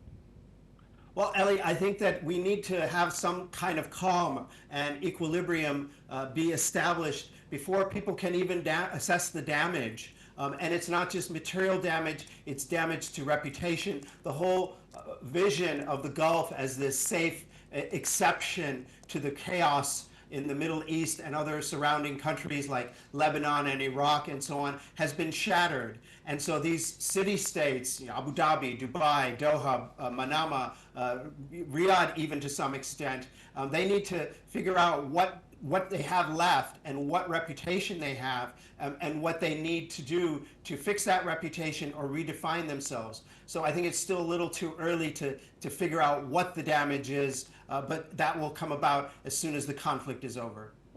Bozu, thank you so much for joining us here today on NewsX World. Thank you. We have some breaking news now coming out of Nigeria. Nigeria's defence headquarters has denied reports of civilian deaths from airstrikes on suspected bandits in the northern Nigeria state, saying the strikes were intelligence-led and hit only militant targets. As per reports, 13 civilians were reported dead in the latest airstrikes carried out by Nigerian Defence Forces. Defence spokesperson Major General Michael Onja has said that the drone strikes carried out overnight between May the 9th and 10th targeted the villages of Katema, Boko, Kusawa and Kudoru in the district after the intelligence indicated that armed gangs known locally as bandits were gathering to plan attacks. The denial came in response to reports in Nigerian media alleging civilian casualties. And that is all we have time for this hour. Keep watching NewsX World for more news updates from around the world.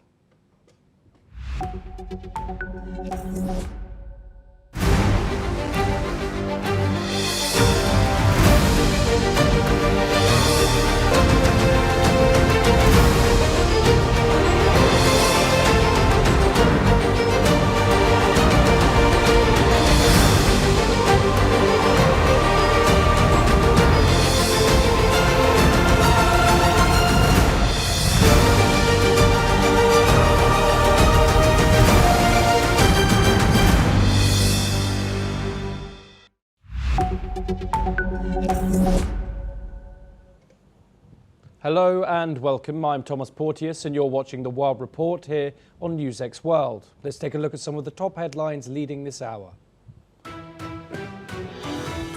President Trump has rejected Iran's latest peace offer as totally unacceptable, deepening the diplomatic deadlock over the war. Tehran's plan, passed through Pakistan, calls for a ceasefire and end to the US naval blockade and guarantees against future attacks. That rejection is already forcing Western allies to act. Britain and France will host more than 40 defence ministers on Tuesday to discuss keeping the Strait of Hormuz open, hours after Iran warned both countries not to send warships to the region. With the Middle East at war and Hormuz in the balance, all eyes turn to Beijing. President Trump and China's Xi Jinping are expected to hold talks this week on Iran, Taiwan, AI and nuclear weapons. Taiwan says it trusts Washington but hopes for no surprises. In Britain, Keir Starmer is fighting for his political survival. More than 30 Labour lawmakers are calling for him to resign or name a leaving date following heavy local election losses. Starmer is pushing back, promising closer ties with Europe as a way to reset his leadership. Back in Asia, a major political release. Former Thai Prime Minister Thaksin Shinawatra has walked free after a court ruled he had wrongly stayed in hospital to avoid prison. The 76-year-old once dominated Thai politics, but jail leaves him with his influence significantly diminished. In Latin America, a troubling death behind bars. Rights groups say former Venezuelan councillor Jose Manuel Garcia has died in police custody, months after being detained on fraud allegations. His death brings the total number of reported political detainee deaths in Venezuela to around 20 since 2014. And finally, a public health alert from the Canary Islands. A passenger evacuated from the cruise ship MV Hondius fell ill mid-flight to Paris after a hantavirus outbreak on board killed 3 people. 5 individuals are now in strict isolation as European health authorities monitor the situation very closely.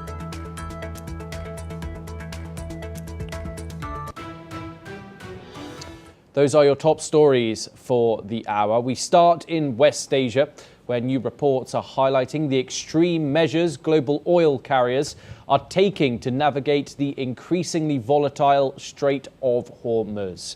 According to media reports, 3 quote-unquote supertankers, each carrying millions of barrels of crude, have successfully exited the waterway after disabling their tracking systems to evade potential Iranian attacks. According to shipping data, the Arigo S. Fanor Eos 1 and the Kiara M, both carrying Iraqi crude, slipped through the strait on Sunday with their transponders switched off. The Argio S. Fandor Eos, bound for Vietnam, had previously failed to transit the waterway twice due to security risks. A third vessel, the Basra Energy, loaded with 2 million barrels of UAE crude, also made a dark transit on Wednesday. However, Iran's semi-official Tasnim news agency has issued a defiant counterclaim. Tehran asserts that the Vietnam-bound ship actually followed a designated route mandated by Iranian authorities. As major carriers resort to going dark to protect global energy supplies, the conflicting reports underscore the fragile grip Tehran currently holds over the world's most vital energy choke point. Joining us now is Peter Baum, an international affairs editor of the Weekly Blitz. Thank you very much for joining us, Peter, live.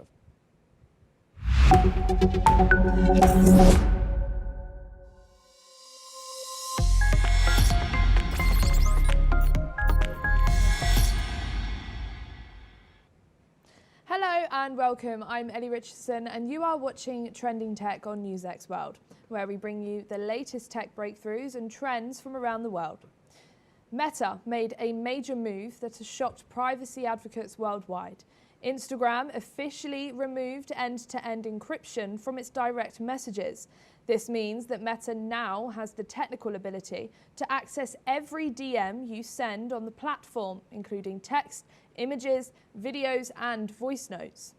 The feature, which was only ever optional and never set as the default, was quietly killed after Meta claimed that very few users were opting in. But critics argue there is far more to the story. From advertising algorithms and AI training to pressure from law enforcement and child safety groups. One thing is certain, your Instagram DMs are no longer private. To talk more about this, joining us now is Dr. Victoria Baines, a leading authority in online trust, safety and cybersecurity based in London. She is the founder of Kati Mandua Insight, working with governments and technology companies on cyber diplomacy and global online safety challenges. She also serves as a Professor Emerita in Information Technology and visiting Professor of Technology and Society at Gresham College. Her research spans electronic surveillance, online identity, and the politics of security. And she is the author of Rhetoric of Insecurity, which explores how security debates are framed in the digital age. Thank you for joining us here, Dr. Baines. My first question to you is, as of May the 8th, Meta removed the option for end-to-end encrypted direct messages on Instagram, meaning the company can now potentially read the content of every DM sent on the platform. In plain terms, what has actually changed for the average Instagram user, and should they be worried? Well, I think it's worth stressing at the start that this was an opt-in feature. Meta has said that they have removed this feature because of low uptake. But as a researcher, what I really want to know is, well, how many people did sign up for this? Because then we can determine what it means for the average user. With end-to-end encryption, only the sender and the receiver of a message can read that message unscrambled. So if you've opted in for end-to-end encryption, and previously Meta could not read your messages on their servers, but from now on, it will be possible for Meta to view your DMs on their servers. And Meta's stated reason is that very few users opted in to the encrypted messaging feature, yet the company never enabled it by default, never alerted users it existed, and buried the setting so deeply that most people never found it. Is low uptake a credible justification, or is this a case of company manufacturing the conditions for its own rollback? It's difficult to know without seeing the actual data on the number of people who opted in for this feature to know for certain whether there is sufficient evidence for that justification. But one of the problems that we see quite commonly with opt-in security measures is uptake, and firstly, awareness that people can actually opt in to this feature. Now, as a cybersecurity specialist, I would say that something that is more secure should be the default for everyone, that actually you should make it an opt-out. And then we have to think about who are the people who will opt in and find out about these security features. Well, absolutely, they will be activists, they will be journalists, they will be people living under authoritarian regimes. But we also have to admit that some of the people who will be more interested in these secure messaging features will be criminals and people who want to do other users harm. The removal of encryption lands just 11 days before the Take It Down Act comes into force in the United States, a law requiring platforms to detect and remove non-consensual intimate imagery, including AI-generated deepfakes, within 48 hours. Is this a coincidence, or does the timing tell us something important about the real pressures driving this decision?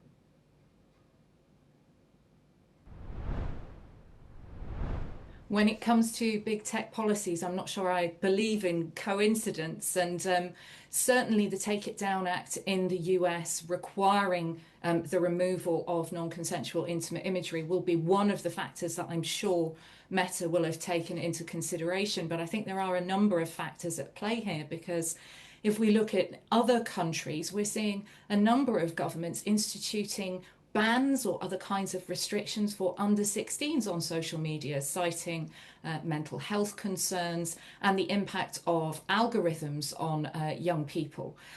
We've also seen a number of lawsuits in the United States, one of which has resulted in a successful challenge to the governing legislation in the US that previously has protected some of these social media platforms from responsibility for the content on their platform. So we're starting to see something of a sea change, I think. Also, a number of countries around the world instituting online safety legislation that makes those platforms more directly responsible, gives them a duty of care to protect their users from harm. So from my understanding, I think it's all taking place within the context of those different changing factors. And with encryption removed, the content of Instagram DMs can now potentially be shared with law enforcement agencies worldwide. For users in countries with authorization governments, activists, journalists, descendants, what does this change mean in practice, and how serious is that risk?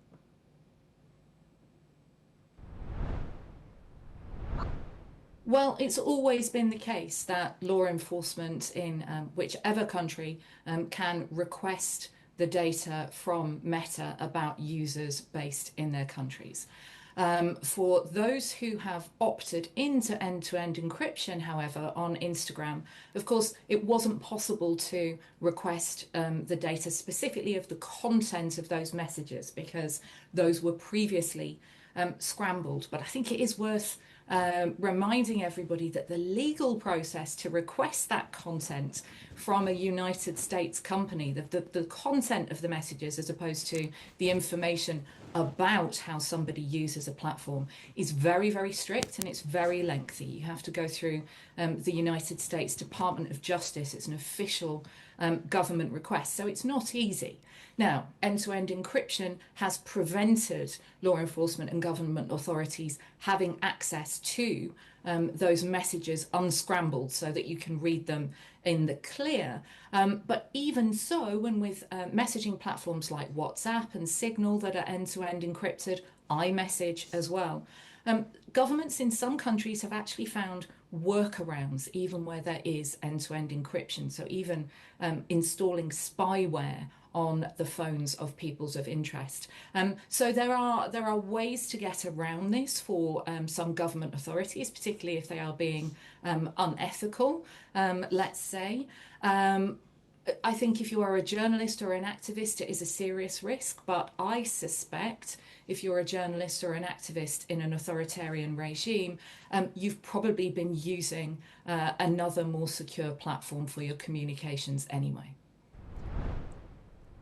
Meta is directing users who want privacy to WhatsApp, where end-to-end encryption remains the default.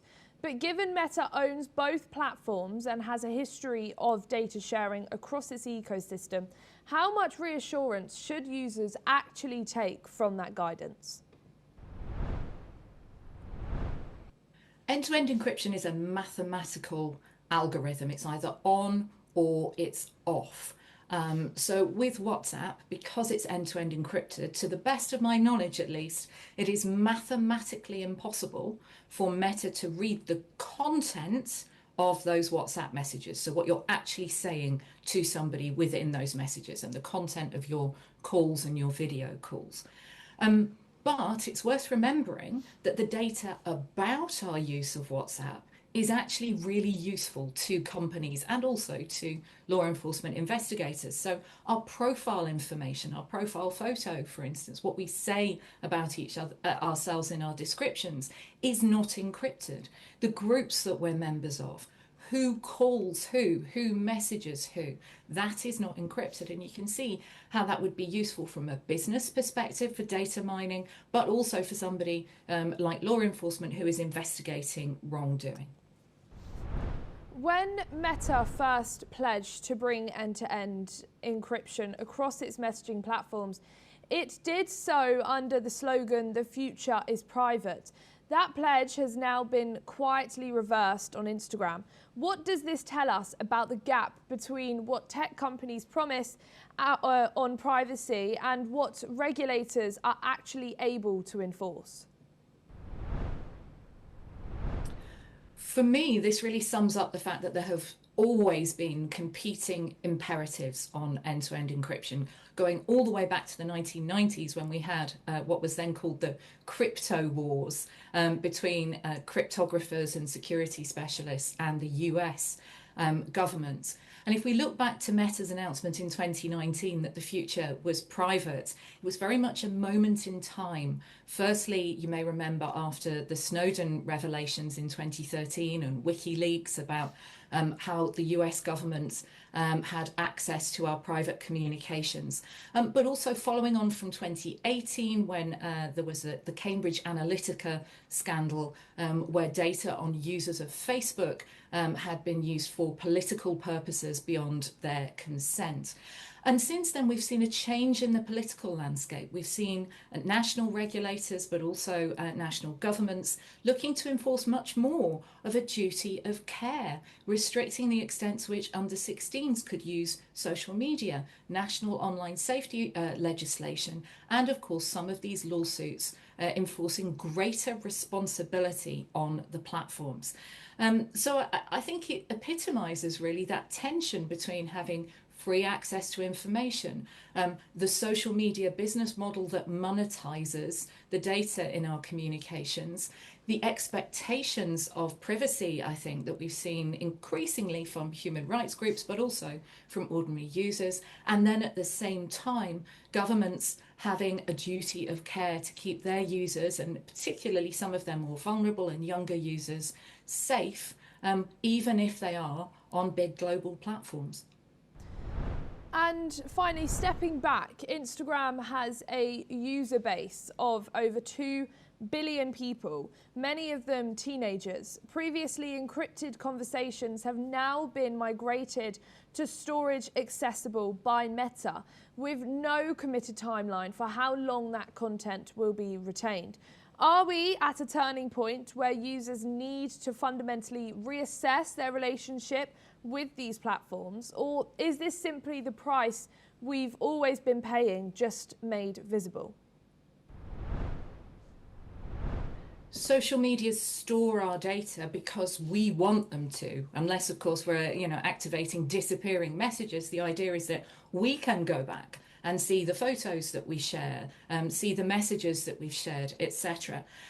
I would be surprised to hear that Meta would suddenly be able to read encrypted messages, because that's how end-to-end encryption works, is that Meta can't read them. So they can't suddenly discover this material that we thought was previously private. It's really about going forward from now. They will be able to read new messages. That said, I do think there is no harm in users considering their relationships with these apps that they use. It's always a good reminder to check and to make sure that we're all consciously using those apps as securely and as privately as we would like. Thank you so much, Dr. Victoria Baines, for joining us on this episode of Trending Tech. And with that, it's a wrap on this episode of The Trending Tech. For more tech updates and innovations, stay tuned to NewsX World.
In the midst of this, life persists.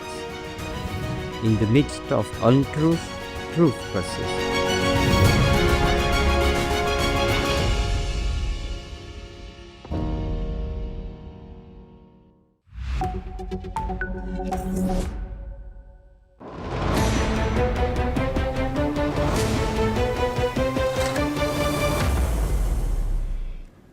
Welcome back to NewsX World. I'm Asuma Katauka and you're watching The Focal Length, where we get you a briefing on topics from across the world.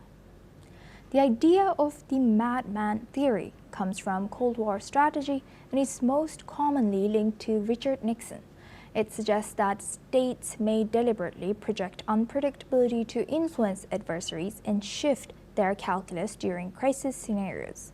At the same time, traditional nuclear deterrence is based on the idea that all sides are rational and want to avoid total war. This raises a key question: whether controlled unpredictability strengthens deterrence or introduces new risks of miscalculation and escalation. Over time, different US presidents have used different levels of uncertainty in foreign policy. Some have used it as a tool to pressure adversaries, while others have found that it can confuse allies and create instability instead of control. More broadly, US foreign policy has also included approaches like engagement and enlargement, which focus more on stability and integration rather than fear or uncertainty. So the big question in 2026 is whether strategic unpredictability helps the United States manage global conflicts or whether it makes an already fragile world even more dangerous. To break this down, we're joined by British academic Dr. James D. Boyds, who has written extensively on American political history and the foreign policy of the Clinton era. Dr. Boyds, thank you very much for joining us. Welcome to NewsX World. Now, my first question to you is, Richard Nixon is the most famous proponent of the madman theory, attempting to convince the Soviet Union and North Vietnam that he was capable of anything. How do you define the madman theory within the architecture of the US grand strategy, and must a leader actually be volatile, or is the perception of instability sufficient enough?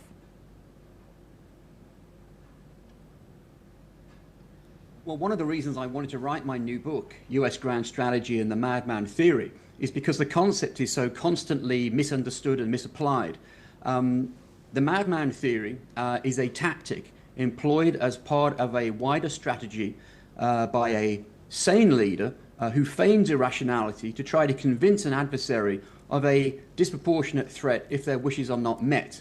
So very clearly you have instincts whereby Richard Nixon, Donald Trump, and Dwight D. Eisenhower, amongst others, have attempted to use the madman theory in an attempt to leverage American grand strategy around the world.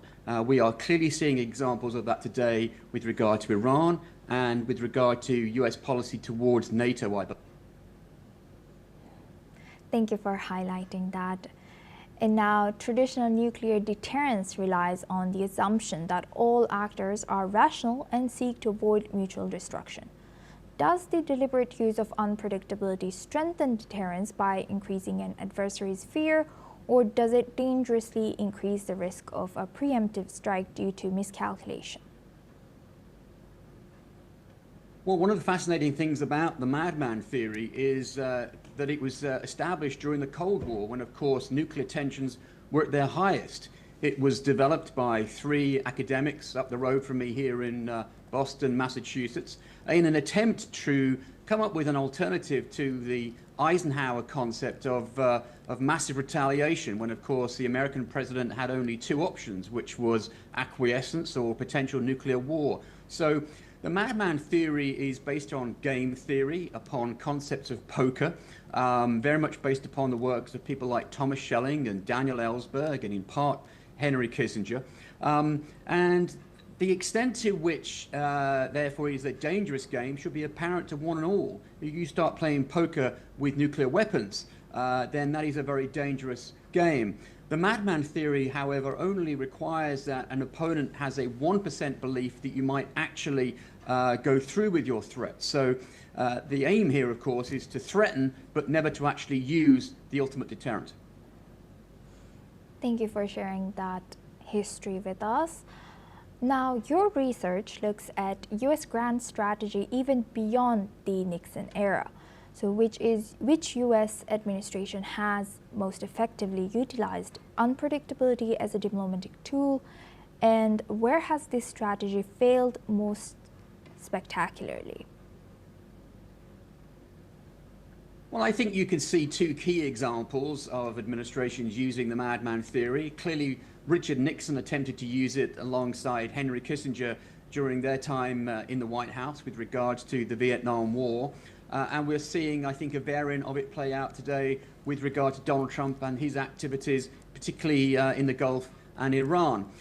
When one looks at Richard Nixon, the most obvious proponent of the madman theory, it's difficult to see where the madman theory actually works, because whilst they initially attempted it in Vietnam, it's difficult to see how that proved effective. And indeed, when one talks about, and your question about where it failed spectacularly, the madman theory of Richard Nixon may in some respects have led directly to his resignation from office. It was instigated in theory by Daniel Ellsberg, and it was Ellsberg's leaking of the Pentagon Papers, which of course begins Richard Nixon's move towards the Watergate crimes when Ellsberg's psychiatrist is burgled. And of course, the madman theory was also utilized in Cambodia, where US military action did not receive congressional support and was one of the 4 main areas that Congress was looking to impeach Richard Nixon on.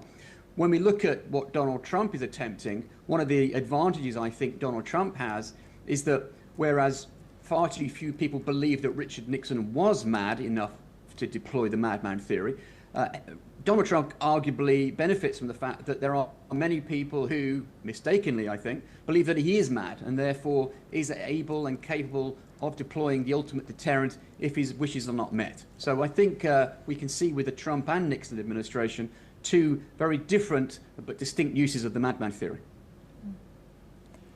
Very interesting. And now, successful foreign policy often requires the support of domestic institutions and international allies.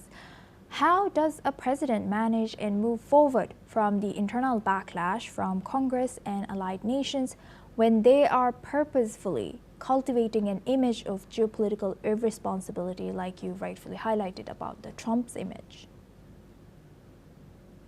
Well, of course, in the United States, one of the key areas that the American president has arguably superiority in is with regard to foreign policy.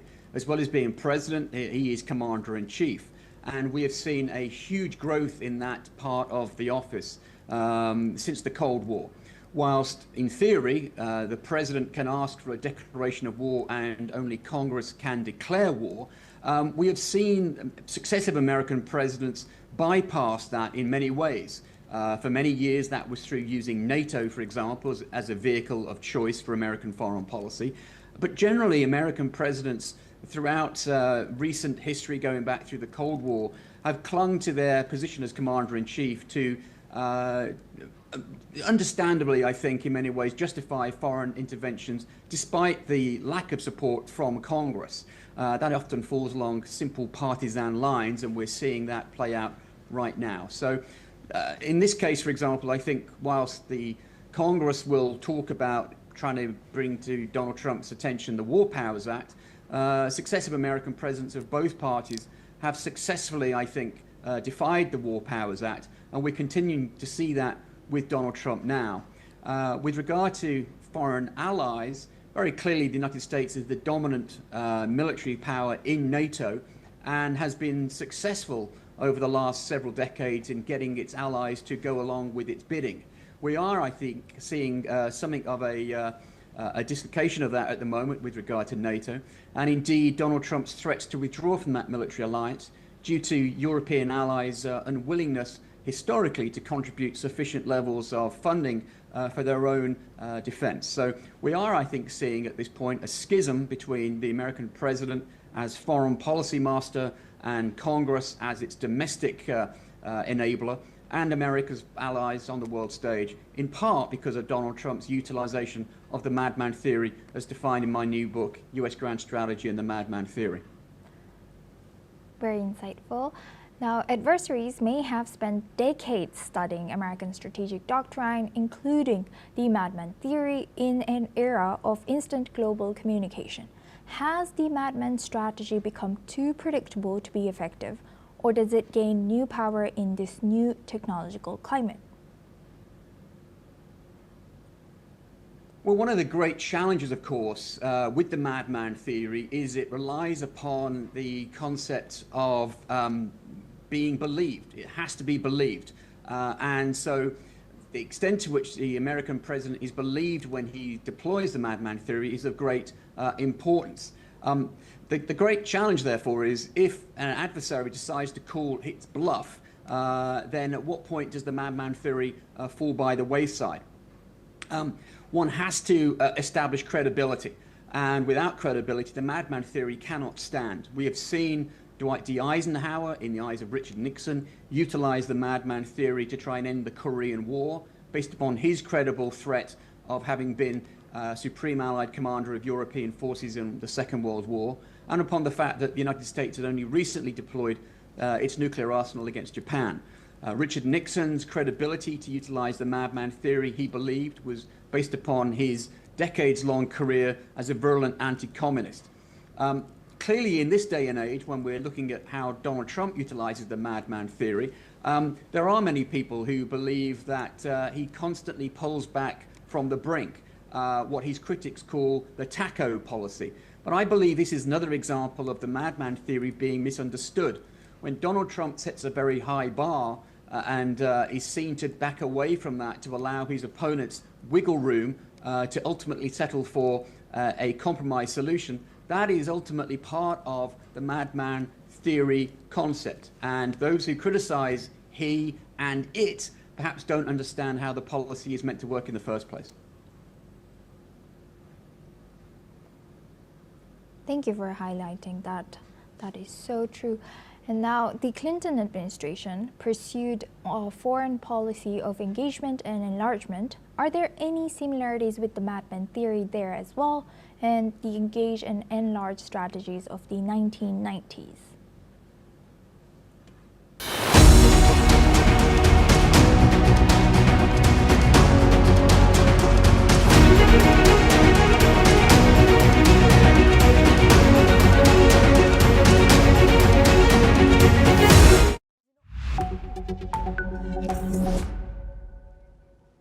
Hello and welcome. I'm Ellie Richardson and you are watching The World Report on NewsX World. Let's take a look at some of the top headlines of this hour. President Donald Trump's swift rejection of Iran's response to a US peace proposal sent oil prices higher amid concerns the 10-week-old conflict will drag on, keeping shipping through the Strait of Hormuz paralysed. Iran's foreign ministry said it has called for an end to the war across the region and the release of frozen assets abroad in its response to the latest US proposal. He said Iran's demands included end to the war in the region and ending the US naval blockade. Israeli Prime Minister Benjamin Netanyahu hopes to wean Israel off US military support within a decade as his country pushes to strengthen ties with Gulf states. Netanyahu said Israel receives about $3.8 billion of US military aid a year. Prime Minister Keir Starmer sought to quell a mounting rebellion in his party by vowing to prove the doubters wrong and stay in power to avoid plunging Britain into a new political crisis. A growing number of Labour lawmakers have turned on Starmer after his party lost in the local elections. UK Prime Minister Keir Starmer has vowed his Labour government would rebuild ties with Europe in a key speech aimed at resetting his leadership after disastrous local elections. Starmer wants his party to rebuild relationships within Europe by putting Britain at the heart of it. An American national and a French woman have been evacuated from the cruise ship hit by a deadly hantavirus outbreak and have tested positive as the complex operation to rescue those on board have continued.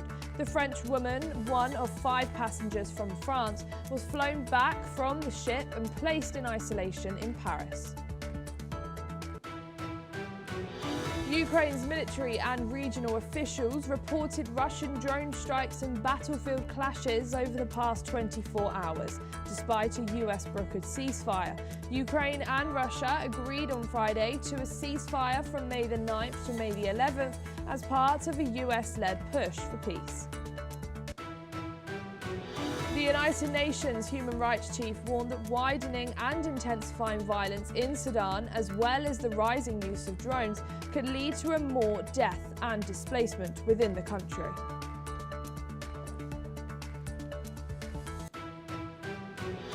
And we start this hour with some breaking news. Pressure is mounting on the British Prime Minister Keir Starmer as divisions inside the Labour Party deepen following heavy local election losses.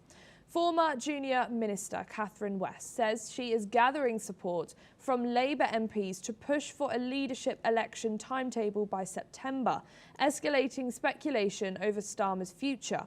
The move comes just hours after Starmer attempted a political reset with a major speech focused on economic growth, energy and relations with Europe. But critics inside the party say the response came too late and failed to address growing frustration among Labour lawmakers and voters.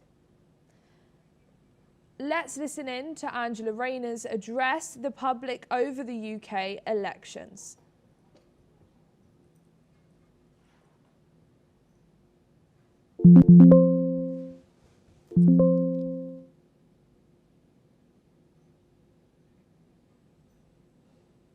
We're just about to cut. That Andy Burnham shouldn't.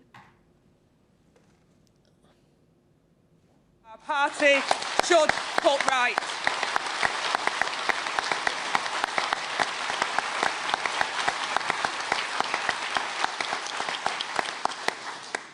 Conference, we have to show that we understand the scale of the response that the moment calls for. By rejecting factionalism, uniting our movement, apologising for our mistakes, but learning from our successes too. Conference, we must make politics work for ordinary people. With an economic agenda to make people better off, change how we run our party and how we do politics. Labour exists to make working people better off, and that is not happening fast enough. And that needs to change now. Conference, the trade union movement taught me that if you have strong values, if you work collectively, you can get things done, no matter what you're up against. Conference, our movement, the trade union movement, the Labour Party, is not just a political alliance, it's a family. And in families, you have your ups and downs, and we have our scrapes. But we look out for each other. And in the end, we're always there for each other. And it was the Tories that wrote me off and said that kids like me were getting pregnant to get a council house. That wasn't what was on my mind. When I was young, I was scared, I was frightened, and I was looking for opportunity. And it's thanks to our Labour family that I was able to improve my life and the lives of my fellow workers who I represented as their trade union rep. Our Labour family, our union family, gave me those opportunities. You were there for me and proved that kids like me deserve better than that. And I wouldn't be stood in front of you today if it wasn't for our movement. I may have been born in Stockport, but I was raised in the trade union movement. It was our union family that gave us a new deal for working people. It wasn't created in an ivory tower by politicians. It was delivered in collaboration with you, the trade union movement, and it will be delivered with you. Let me say this. There is no way that we'd have had the New Deal, nor the Employment Rights Act, nor the rest of the plan to make work pay without affiliated unions like the CWU in the Labour Party.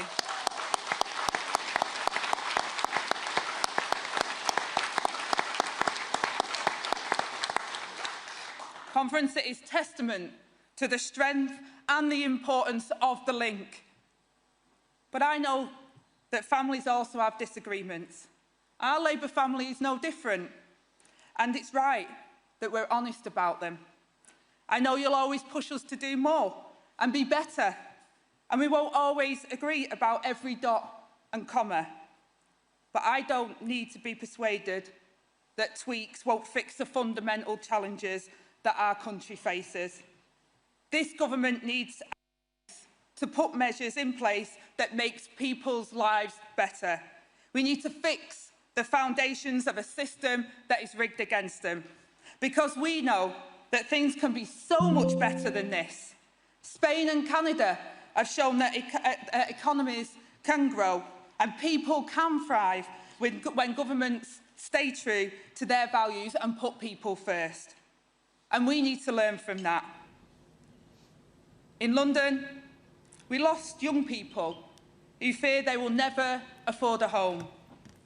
And in my patch and across the north, we are now going to Keith Vaz, who's a former British minister, joining us live from London. Keith, thank you so much for joining us here today on NewsX World. Always a pleasure to have you on. Now, at this time, as we know, Keir Starmer is having mounting pressure on himself, especially within his own party.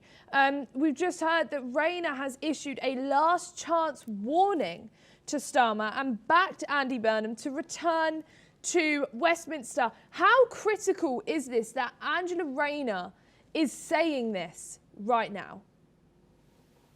Well, obviously, anything that Angela Rayner has to say as a former deputy leader and a potential candidate for the leadership is going to be listened very carefully.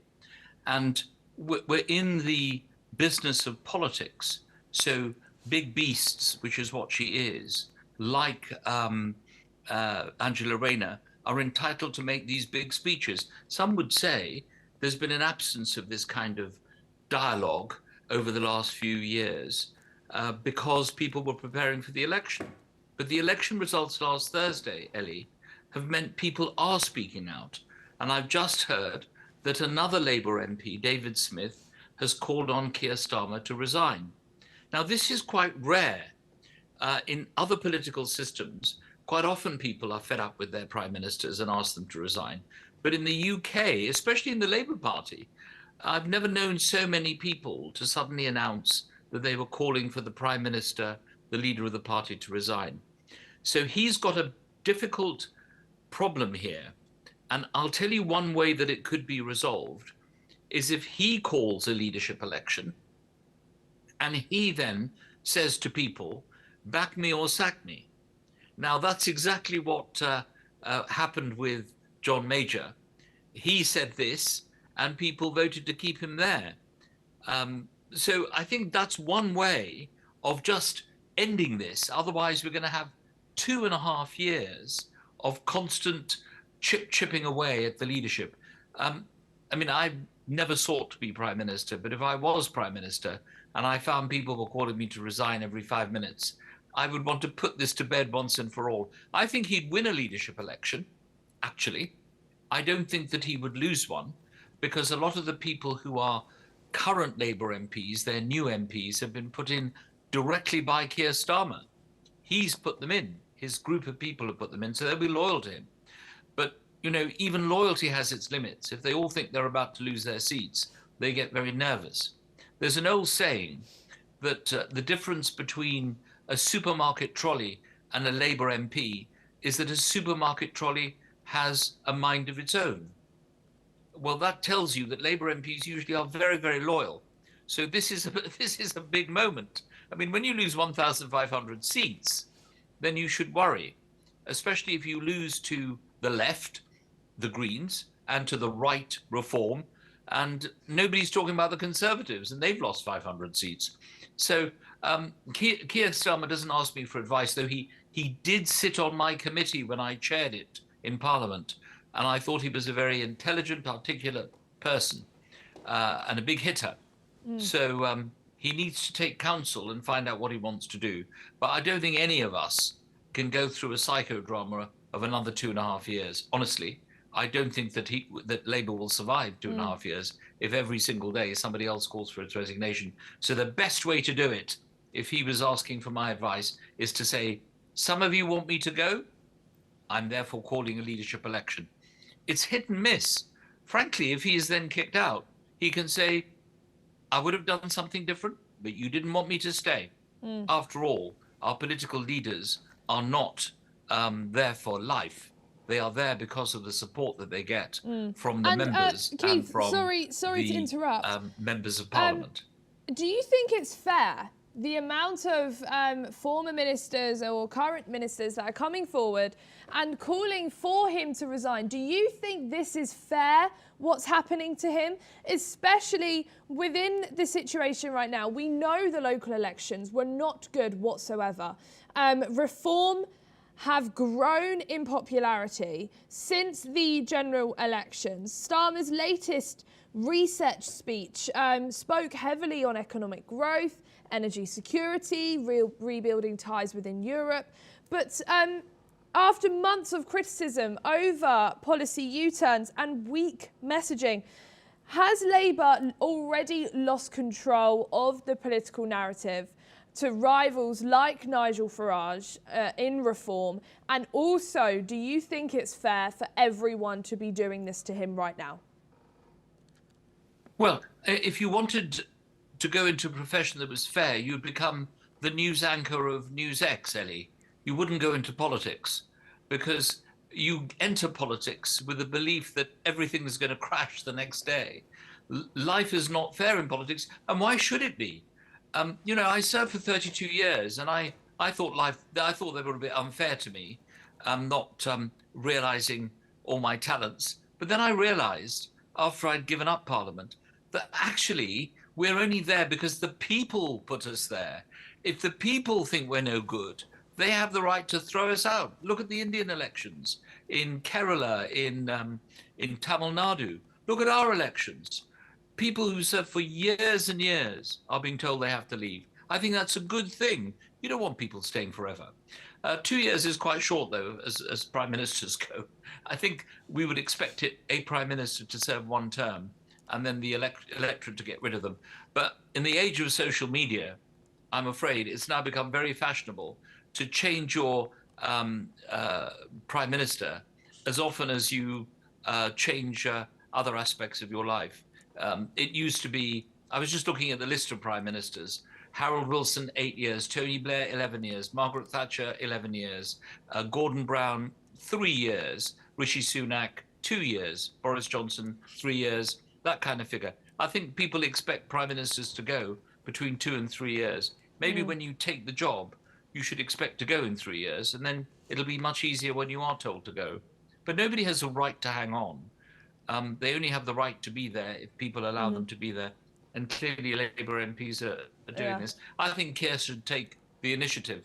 I think people accuse him of being boring and ordinary in terms of charisma. Yeah. He should now say... I'm really sorry, Keith, as we are go. running out of time, but it's such a pleasure, as always, speaking with you. We have more breakings coming in now.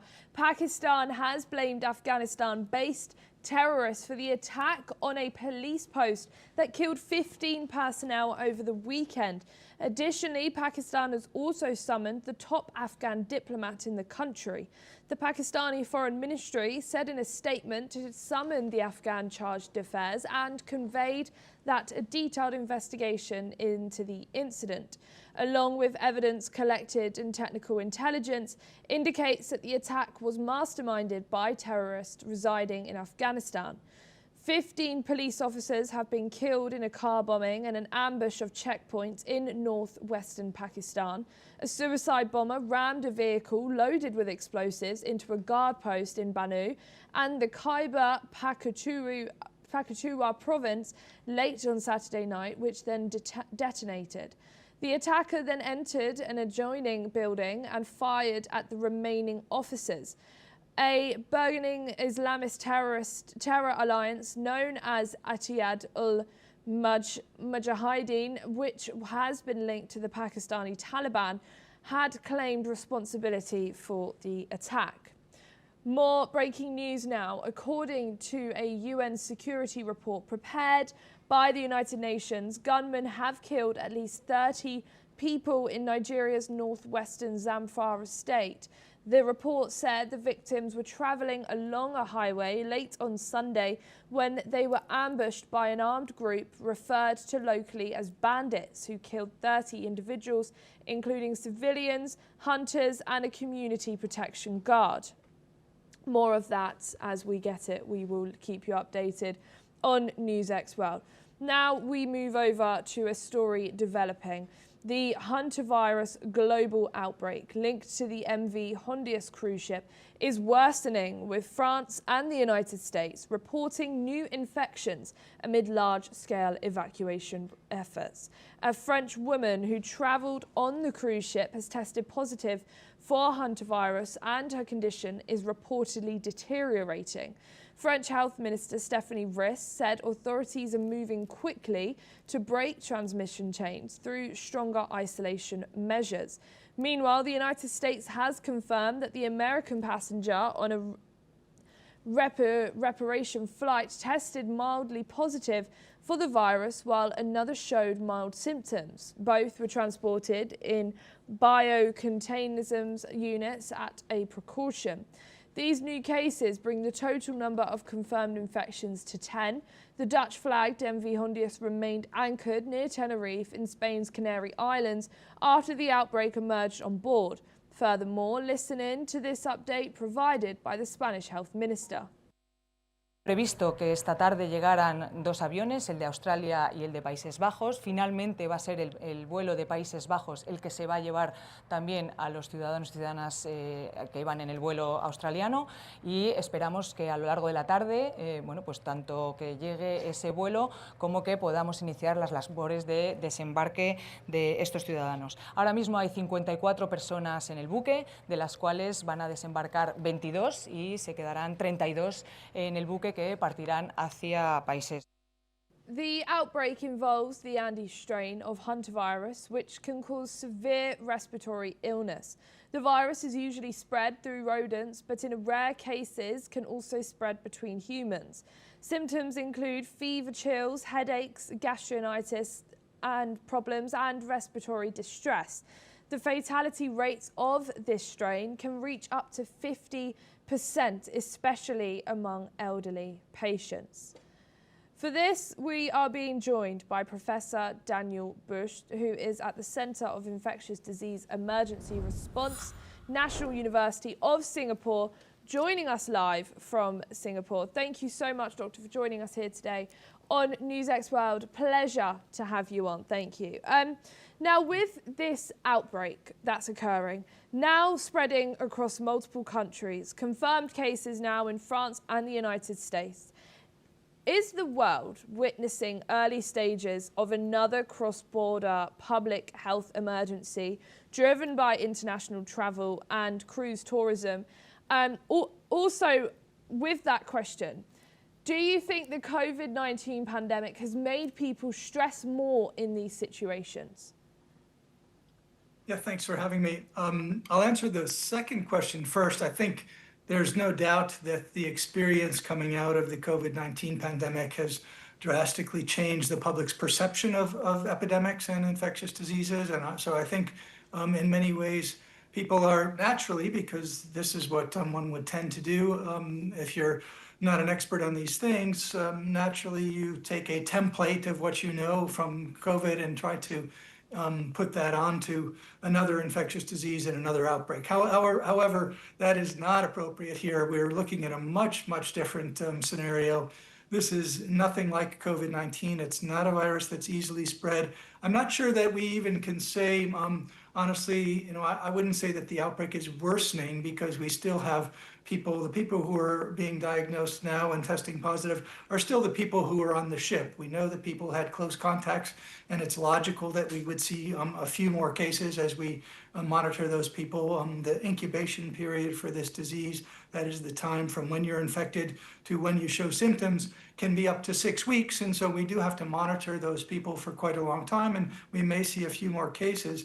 But nevertheless, this is nothing really like COVID, and certainly not a reason for the general population to panic. And authorities in France and the US have activated strict isolation and biocontainment protocols. Does this indicate genuine concerns among governments that the outbreak could escalate beyond the isolated imported cases? Or do you think this is an extra measure to make sure that this virus keeps very limited so another pandemic doesn't happen? As you said, it's not as easily spread like COVID.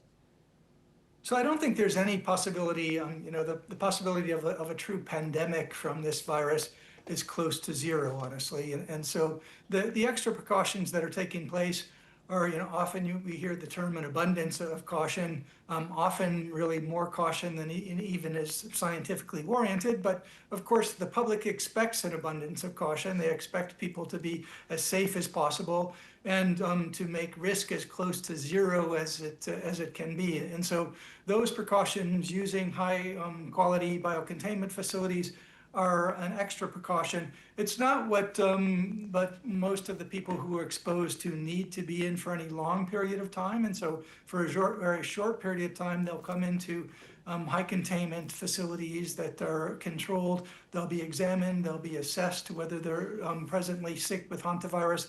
And if they're not, then they will probably be put into a form of monitored isolation, but not necessarily in a high containment facility. So that would be something much more like staying isolated at home and having someone who would call and check on you every day and periodically come to examine you with the proper precautions if needed until you get past the possible incubation period.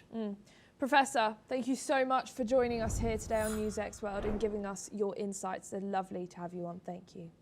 We now move over to the United States, where President Donald Trump has rejected Iran's response to a US peace proposal, deepening fears that the 10-week conflict could continue and further disrupt global energy supplies. Iran's proposal reportedly focused on ending fighting across the region, particularly in Lebanon, while also demanding compensation for war damage, sanctions relief, and the release of frozen Iranian assets. Iran also stressed its control over the Strait of Hormuz and called for an end to the US naval blockade. However, Donald Trump swiftly dismissed this proposal on social media, raising doubts over any immediate breakthrough in negotiations. The deadlock pushed oil prices nearly 3% higher amid growing concerns over continued disruptions in the crucial Strait of Hormuz shipping route. Let's listen in to what the Iranian Foreign Ministry spokesperson has said. هیچ امتیازی مطالبه نکردیم. تنها چیزی که مطالبه کردیم حقوق مشروع ایران بوده. من قضاوت رو به شما و مردممون واگذار میکنم که آیا مطالبه ایران برای خاتمه جنگ در منطقه، مطالبه ایران برای توقف راهزنی دریایی علیه کشتی‌های ایران، اونچه که تحت عنوان محاصره دریایی اسمش گذاشتند، مطالبه ایران برای آزاد شدن دارایی‌های متعلق به مردم ایران که سالهاست به ناحق به خاطر فشار آمریکا در بانک‌های خارجی محبوس شده، آیا اینها مطالبه؟ We are now being joined by Professor Rohan Gunatana, who's an international affairs expert, joining us live from Singapore. Thank you so much for joining us here today on NewsX World. Always a pleasure to be able to speak with you. Iran's demands include sanctions relief, compensations for war damage, and the release of frozen assets. Are these realistic negotiations points? Or is Tehran knowing that the United States is unlikely to accept, or is the United States being unfair in not accepting these points? Really sorry, sir, your mic must be on mute. Perfect, thank you. Yeah.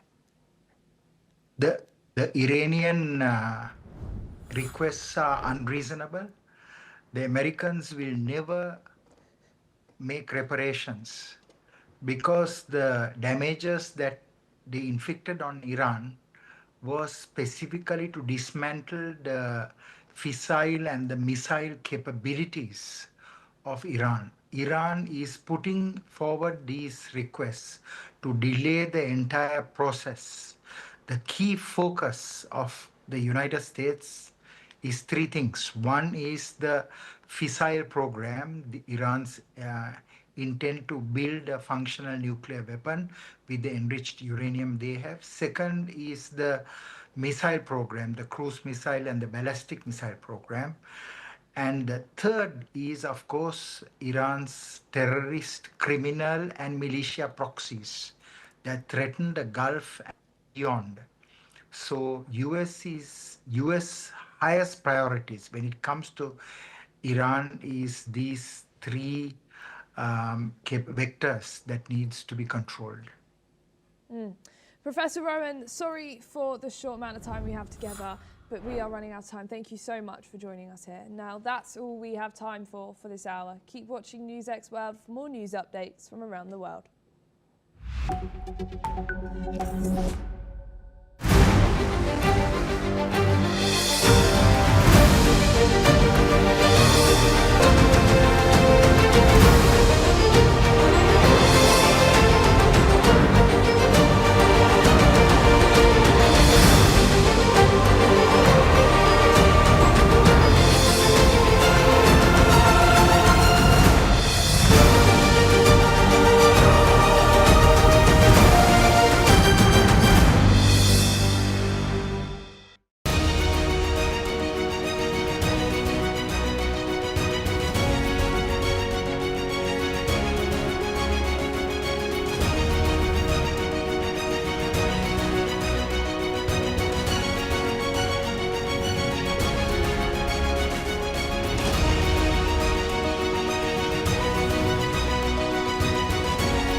In the midst of this,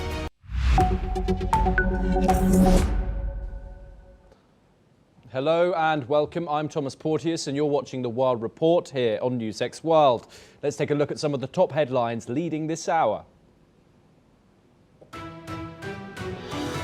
President Trump has rejected Iran's latest peace offer as totally unacceptable, deepening the diplomatic deadlock over the war. Tehran's plan, passed through Pakistan, calls for a ceasefire, an end to the US naval blockade, and guarantees against future attacks. That rejection is already forcing Western allies to act. Britain and France will host more than 40 defence ministers on Tuesday to discuss keeping the Strait of Hormuz open, hours after Iran warned both countries not to send warships to the region. And the regional violence shows no sign of easing. Israeli strikes have killed 51 people in Lebanon over the past 24 hours, including 2 medical workers. This is a US-brokered ceasefire. Enters its third week. The UN says more than 100 Lebanese health workers have now been killed since March. Moving east now, China has condemned new US sanctions on 3 China-based companies accused by Washington of supporting Iran's military operations, calling the measures illegal and unilateral. The response comes just days before President Donald Trump meets Chinese President Xi Jinping in Beijing.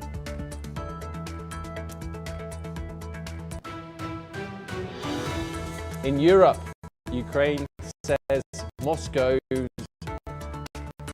and their drone strikes and heavy battlefield clashes have continued despite a US-brokered ceasefire. Kiev reports more than 180 frontline clashes in the past 24 hours, while both sides accuse each other of violating the truce. In Britain, Keir Starmer is fighting for his political survival. More than 30 Labour lawmakers are calling for him to resign or name a leaving date following heavy local election losses. Starmer is pushing back, promising closer ties with Europe as a way to reset his leadership. In Asia, a major political release. Former Thai Prime Minister Thaksin Shinawatra has walked free after a court ruled he had wrongly stayed in hospital to avoid prison. The 76-year-old once dominated Thai politics, but leaves jail with his influence significantly diminished. And finally, a public health alert from the Canary Islands. A passenger evacuated from the cruise ship MV Hondius fell ill mid-flight to Paris after a hantavirus outbreak. On board killed 3 people. 5 individuals are now in strict isolation as European health authorities monitor the situation closely. Yeah. We start this hour in West Asia, where Iran's foreign ministry has said that it demanded an end to the war, the lifting of what it called a blockade, and the release of frozen Iranian assets in its response to the United States. The spokesperson, Ismail Baghai, said the proposal also included calls for safe passage through the Strait of Hormuz and broader regional security arrangements, describing it as a generous and responsible offer. He added that the United States continues to make what Tehran calls unreasonable demands and that Iran's response was not excessive, but based on national interests. Baghai further said that stability in the region has been undermined following the US rejection of Iran's response to a recent proposal to end the conflict. Separately, he stressed that Iran remains open to diplomacy when possible, but will respond with force if necessary, saying Tehran will protect its people's interests at all costs. Joining us to discuss this is Eylon Pinkas, a former Israeli diplomat and foreign policy advisor to the former Israeli Prime Minister Ehud Barak. He joins us live from Tel Aviv. Thank you so much, Eylon, for joining us. It's always a great pleasure to speak to you. Are you surprised at Donald Trump's reaction? We, of course, got the news that this proposal was handed to Pakistan last night, and we had a Truth Social response this morning from the president calling the Iranian proposal unacceptable. Why do you think that is so? In terms of what Iran calls maximalist demands, would you define these requests as such?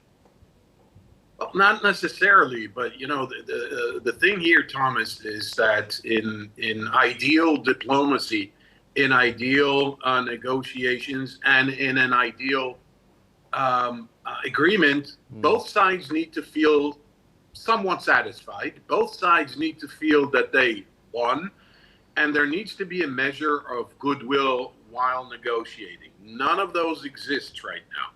Both sides are sure they control the escalation process. Both sides think, for some reason, that they have won.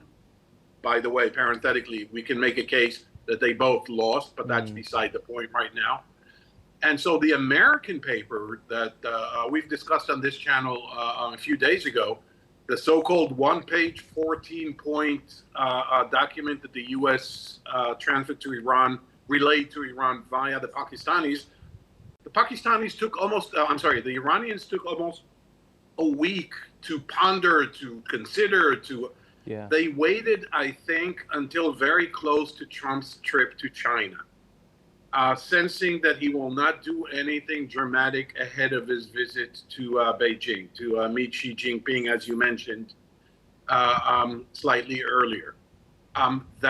That the U.S. now rejects the Iranian offer, by the same measure and according to the same criteria, was expected. So we are in a situation, if I can somehow condense this into a sentence, we are in a situation in which neither side wants the war to resume, not the U.S. and not Iran. Yet at the same time, the status quo seems to be unsustainable and leads to a large, wide, and deep reservoir of miscalculations. And before you know it, we could be again in a conflict that neither side wanted. So the mutual rejection was anticipated. The question is, do they have it in them to move forward in the next few days? I don't know. What about nuclear negotiations, Eylon? We haven't had it mentioned here, but there was, of course, talks that those That the Americans, of course, wanted that very much the highest thing on the agenda.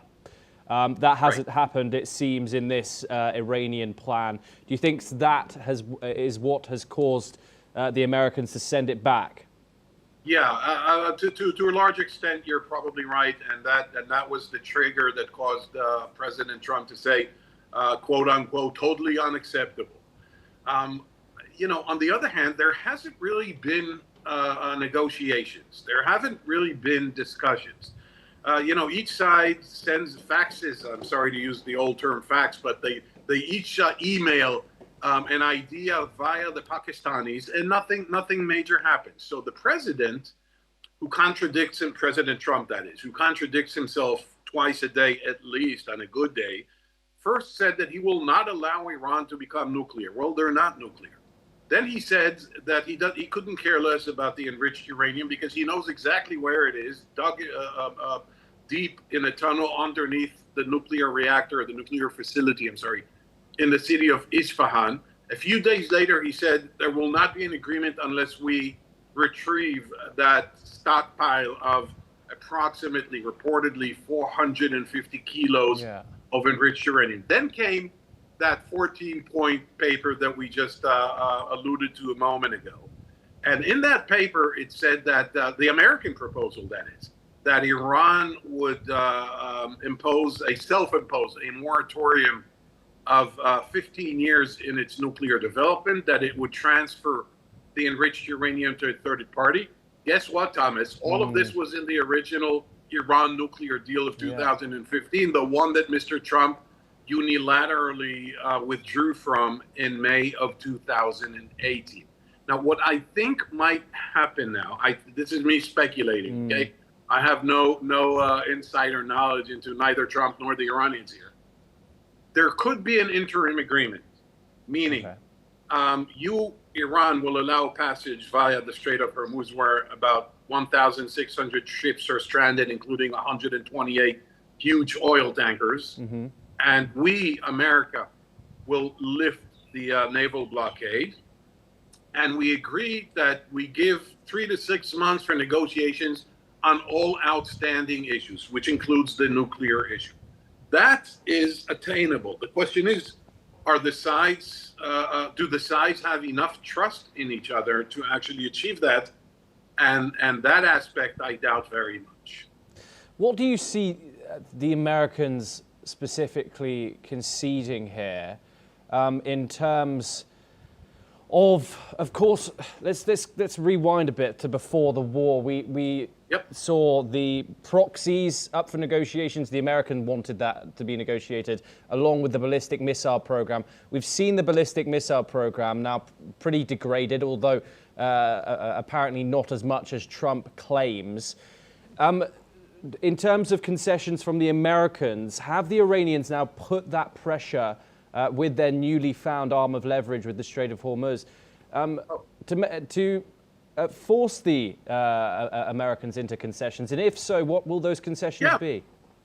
Well, it's not specific or practical concessions so much as the Iranians, Thomas, are basically forcing or maneuvering the U.S. to go back to the status quo ante, meaning let's go back to the 28th of February. And you Americans will say that you won, but basically, who in the world, 8.3 billion people, is going to believe this nonsense that you won? What was the war intended for? What did it achieve? What were the objectives? What were the goals? What were the deliverables? None. The regime was not toppled. There was no popular uprising. Iran's nuclear, highly enriched uranium remains, in Iran, unaccounted for, at least by the U.S. and Israel.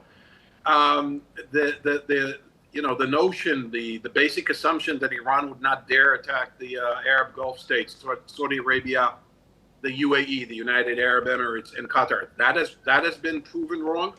The notion or the idea that Iran would dare to shut down the Strait of Hormuz, that they would never do that, which is something that Mr. Netanyahu told Mr. Trump, that hasn't happened.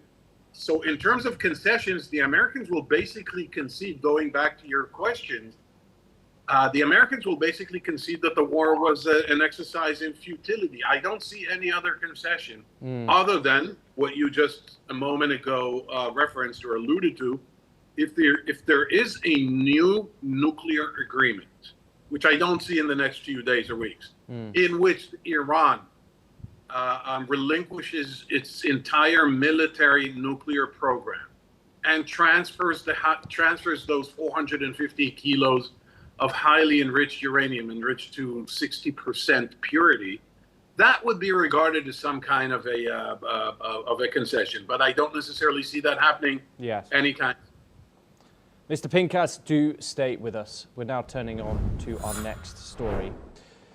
All eyes are on Beijing, and China has said it is ready to work with the United States for more stability ahead of the high-stakes summit between Chinese President Xi Jinping and US President Donald Trump in Beijing from May the 13th to the 15th. Chinese Foreign Ministry spokesperson Guo Jiakun said top-level diplomacy is crucial to managing differences and bringing stability to a volatile global environment. Trade, technology access, export controls, and Taiwan are expected to dominate the talks.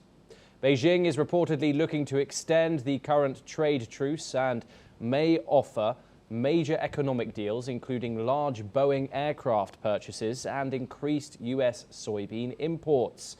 Taiwan remains the most sensitive issue in US-China relations, with Beijing calling it a red line.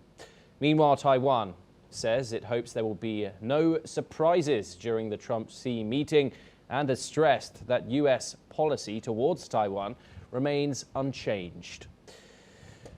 Elon Pincas joins us once again to discuss this. No one can predict Donald Trump, of course, Elon. But in terms of that red line, that is the Taiwan issue, we've seen multiple weapons deals from the United States to Taiwan, record weapons deals over the past few months, approved by the Trump administration.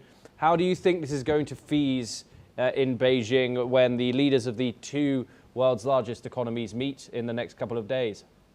Well, look, when Trump went back into the White House in January of 2025 and immediately began with those wild tantrums of changing the international order, imposing these ridiculous tariffs, including on China, threatening Greenland, threatening Canada, threatening the Panama Canal, threatening Venezuela, threatening Iran, threatening NATO, threatening Ukraine. There was a sense that the Chinese may not know how to deal with it. But the exact opposite happened. President Xi Jinping,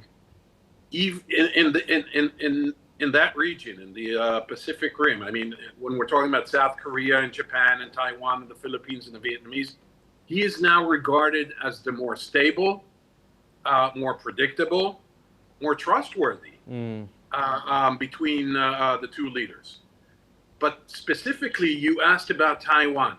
Look, if I were Taiwanese, if I were in the Taiwanese government, if I was a Taiwanese strategic thinker or a decision maker, I would be very, very anxious about Donald Trump. Because in exchange for a good trade deal, something he could present as a good trade deal, he would sell off Taiwan in a millisecond. He would annul and retract on those arms deals that you mentioned. He understand. He may not understand the sensitivity that Taiwan has for the Chinese, but if you look, again, if you're Taiwanese, and you look at how he treated Ukraine, and you look at how he talks about Canada, and you look at the derogatory remarks and derisive attitude toward NATO, I'd be very worried. Mr. Elon Pincas, thank you so much. As always, it's great to have you here on the broadcast. Thank you so much for your time.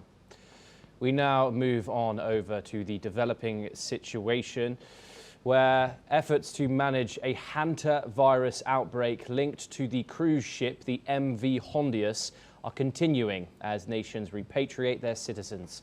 The United States Department of Health and Human Services confirmed one American passenger tested positive for the Andes strain, while a second is exhibiting symptoms. Both are being monitored at a biocontainment center in Nebraska. Concurrently, the Australian government is coordinating a charter flight to also bring its citizens home from Tenerife. Upon arrival, all passengers will enter a mandatory quarantine period consistent with World Health Organization recommendations for a 42-day monitoring window. The outbreak has resulted in 8 total cases and 3 fatalities to date. While hantavirus is generally rodent-borne, the Andes variant has demonstrated potential for human-to-human transmission. Health officials maintain that the risk to the central public is low due to the controlled nature of the repatriation and quarantine protocols. Let's listen in to what the Australian Health Minister, Mark Butler, has said about Australia's repatriation plans. Flights are still in the process of being finalised. This is a complex operation that often is likely to involve a couple of different countries, and we'll be in a position to provide further updates once those flights. Now, my very strong view and the view of our government is that quarantine and return arrangements should be the subject of a national decision rather than separate state government decisions. I've had a long-standing view that quarantine, particularly for the entry of citizens returning or non-citizens into Australia, should always be governed by federal arrangements. It will require us to list the hantavirus as a listed human disease under the Biosecurity Act, which is an act that effectively replaced the old Quarantine Act that's been in place for about 120 years. An order will then be made. That listing will happen over the next 24 hours before the return of those Australians and that New Zealander. And an order will then be made for those passengers to be subject to quarantine arrangements at the Bullsbrook Centre for. Now we turn to Europe, where Ukraine has reported fresh Russian drone strikes and heavy battlefield clashes despite an agreed ceasefire. The US brokered truce between Ukraine and Russia came into effect from May the 9th to May the 11th as part of Washington's push for peace. Ukrainian President Volodymyr Zelensky said Russia avoided large-scale missile and aerial attacks but continued assaults along key frontline areas. Ukraine's military said around 180 battlefield clashes were recorded over the past 24 hours. The General Staff also reported that Russian forces deployed more than 8,000 kamikaze drones against settlements and military positions. Regional officials said multiple casualties were reported in Zaporozhye, Kherson, Mykolaiv, Kharkiv and Donetsk. Russia's defense ministry accused Ukraine of violating the ceasefire and claimed it downed 57 Ukrainian drones. Joining us to give us the latest on the war in Europe is my colleague and anchor, Roshan Gidwani. Thank you very much for joining us. Roshan, what more can you tell us about how this truce is really working out on the ground? Essentially, what has happened is that when it comes down to this truce, the attacks are still continuing. So there was supposed to be a prisoner swap as well, a prisoner of war swap. That didn't take into effect as well. With what's happening on the ground, as far as Ukraine and Russia are concerned, similar things are happening between Lebanon and Israel as well. And that points to a greater crisis that's happening in the world right now, which can essentially lead to more crime that's being produced. Now, what's happening in Russia and Ukraine is that because of these attacks, because of the fact that this war has been going on for the last 4 years, what we've seen is a greater refugee crisis. There's so many individuals that are being displaced. Of course, we've seen attacks in Odessa, in Russia as well. So on both sides, there are refugees that essentially can't find home. They can't find a safe space to live in because they're also unsure about where these attacks will come from and where they will be. So where do these individuals go? Well, that's what the EU is facing right now, a refugee crisis. And like I just mentioned, the same thing is happening with Israel and Lebanon.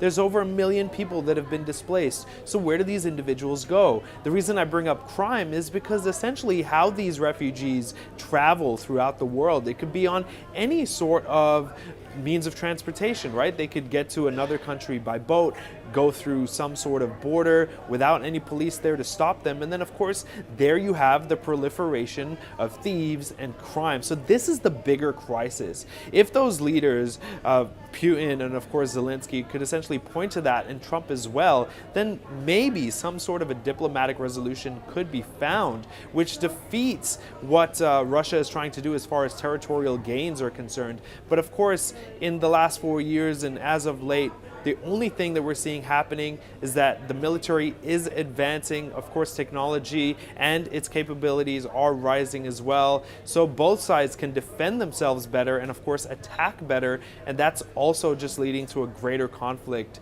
So we'll just have to track this and see how it pans out. Back to you in the studio, Mr. Porteous. Mr. Gidwani, thank you very much for joining us. We now turn over to our next story and into the United States, where authorities in South Texas are investigating the discovery of 6 individuals that were found dead inside a railroad boxcar in Laredo. The discovery was made by a Union Pacific employee yesterday afternoon during a routine inspection at a train yard near the United States-Mexico border. Laredo Police and Emergency Services responded to the scene at approximately 3:30 p.m. local time, but they were unable to retrieve any of the individuals found inside the cargo unit. While the official cause of death is awaiting a medical examiner's report, preliminary investigations are focusing on extreme heat exposure as temperatures in the region climbed into the high 90s on Sunday. An eyewitness video has emerged of the site where the tragedy was uncovered, showing visuals of law enforcement arriving and securing the area post the discovery of the bodies. The identities, ages and nationalities of the deceased have not yet been released. Federal authorities have joined local law enforcement to determine the origin of the train and the circumstances surrounding how the individuals entered the boxcar. The incident remains under active investigation as officials work to notify the next of kin. Now we move to Turkey, where a Turkish Airlines passenger plane was evacuated after a tyre fire broke out shortly after landing in Kathmandu. The incident occurred at Tribhuvan Airport, where the aircraft landed safely but developed a fire issue in one of its landing gear tyres.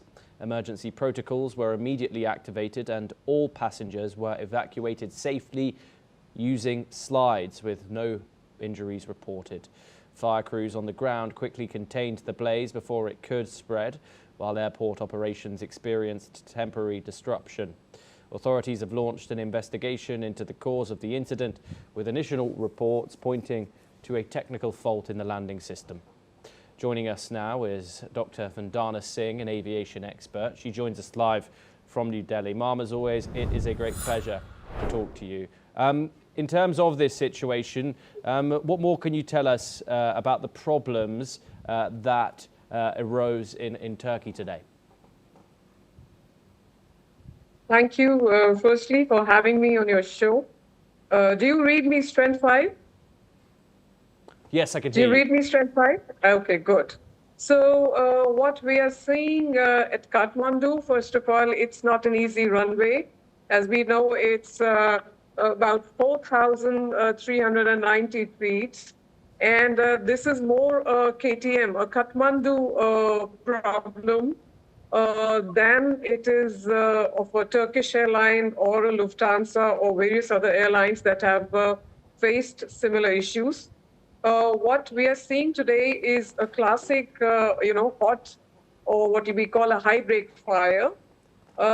This is, as we know about KTM's altitude, we also know that there is a short runway.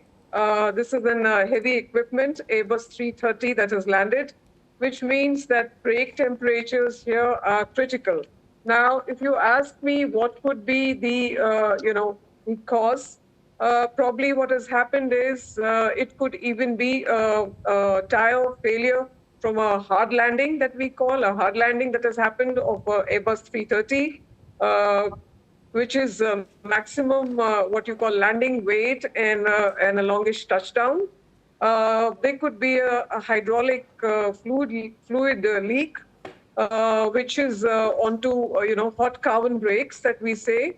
That probably hit about 900 degrees centigrade after landing. And again, as I mentioned, KTM's Kathmandu's altitude is 4,390 feet. It's an elevation, as we know. And since 2015, they have been wanting and working towards a longer runway. That has not happened. And so far, various airlines, as I mentioned, other than Turkish, there is Lufthansa, there are other carriers as well who have had similar hard landings and had such issues. Probably there was a brake seizure and the wheels dragged. And there are about 8 on this aircraft, and thankfully everybody was evacuated and everybody is safe. Over to you. Dr. Singh, thank you so much for joining us. Unfortunately, we have run out of time, but it is always a great pleasure to speak to you.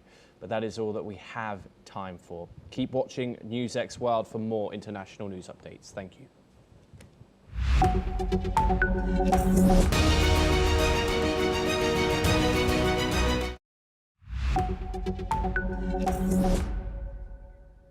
Hello and welcome. I'm Ellie Richardson and you are watching The World Report on NewsX World. Let's take a look at some of the top headlines of this hour.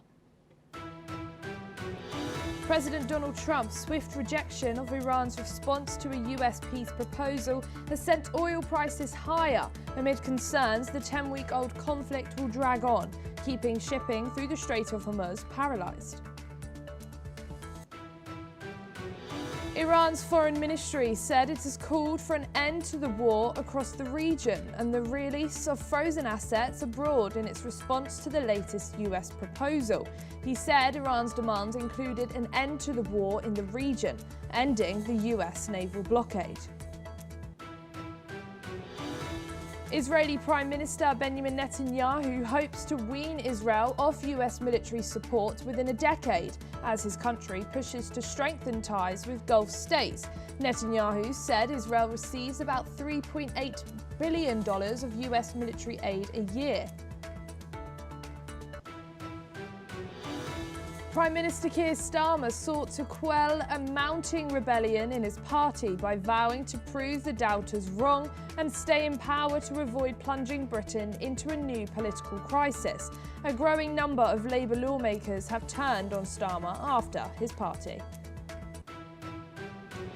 UK Prime Minister Keir Starmer has vowed his Labour government would rebuild ties with Europe in a key speech aimed at resetting his leadership after a disastrous local elections. Starmer wants his party to rebuild the relationships with Europe by putting Britain at the heart of it. An American national and a French woman have been evacuated from the cruise ship hit by a deadly hantavirus outbreak and have tested positive as the complex operation to repatriate those on board continued. The French woman, one of 5 passengers from France, was flown back from the ship and placed in isolation in Paris. Ukraine's military and regional officials have reported Russian drone strikes and battlefield clashes over the past 24 hours, despite a US-brokered ceasefire. Ukraine and Russia have agreed on Friday to a ceasefire from May the 9th to the 11th as part of a US-led push for peace.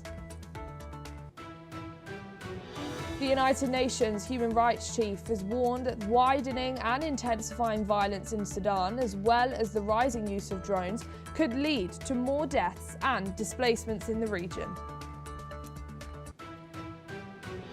And for your top story of the hour, India's Prime Minister Narendra Modi has urged Indians to adopt artistry measures ranging from cutting petrol, diesel consumption and postponing foreign travel to reducing edible oil use and avoiding gold purchases as the government grapples with the economic fallout of the ongoing global energy crisis and surging crude prices. His remarks come as India grapples with an energy crunch triggered by the ongoing US-Iran war, which has disrupted supplies following a blockade of the Strait of Hormuz, a crucial global oil transit route. The Indian government, however, has said that India's refineries are operating at optimum levels and that there are no instances of dryouts at any retail outlets. Crude oil prices have surged sharply since the outbreak of the war in West Asia on February the 28th, with average import prices rising from around $70 a barrel to nearly $120. The pressure has also weighed on the rupee, which weakened from around 91 against the dollar before the conflict to nearly 95. Although India imports more than 88% of the crude oil it processes, petrol and diesel rates have remained unchanged in India. Let's listen in to the appeal that India's Prime Minister Narendra Modi has made. साथियों, हमें petrol diesel का उपयोग कम करना होगा। शहरों में जहां metro है, वहां हम तय करें कि हम मेट्रो का ही उपयोग करेंगे। हमने कोरोना के समय में वर्क फ्रॉम होम की, ऑनलाइन मीटिंग्स की, वीडियो कॉन्फ्रेंस की, ऐसी अनेक व्यवस्थाएं विकसित की और हमें आदत भी हो गई थी। आज समय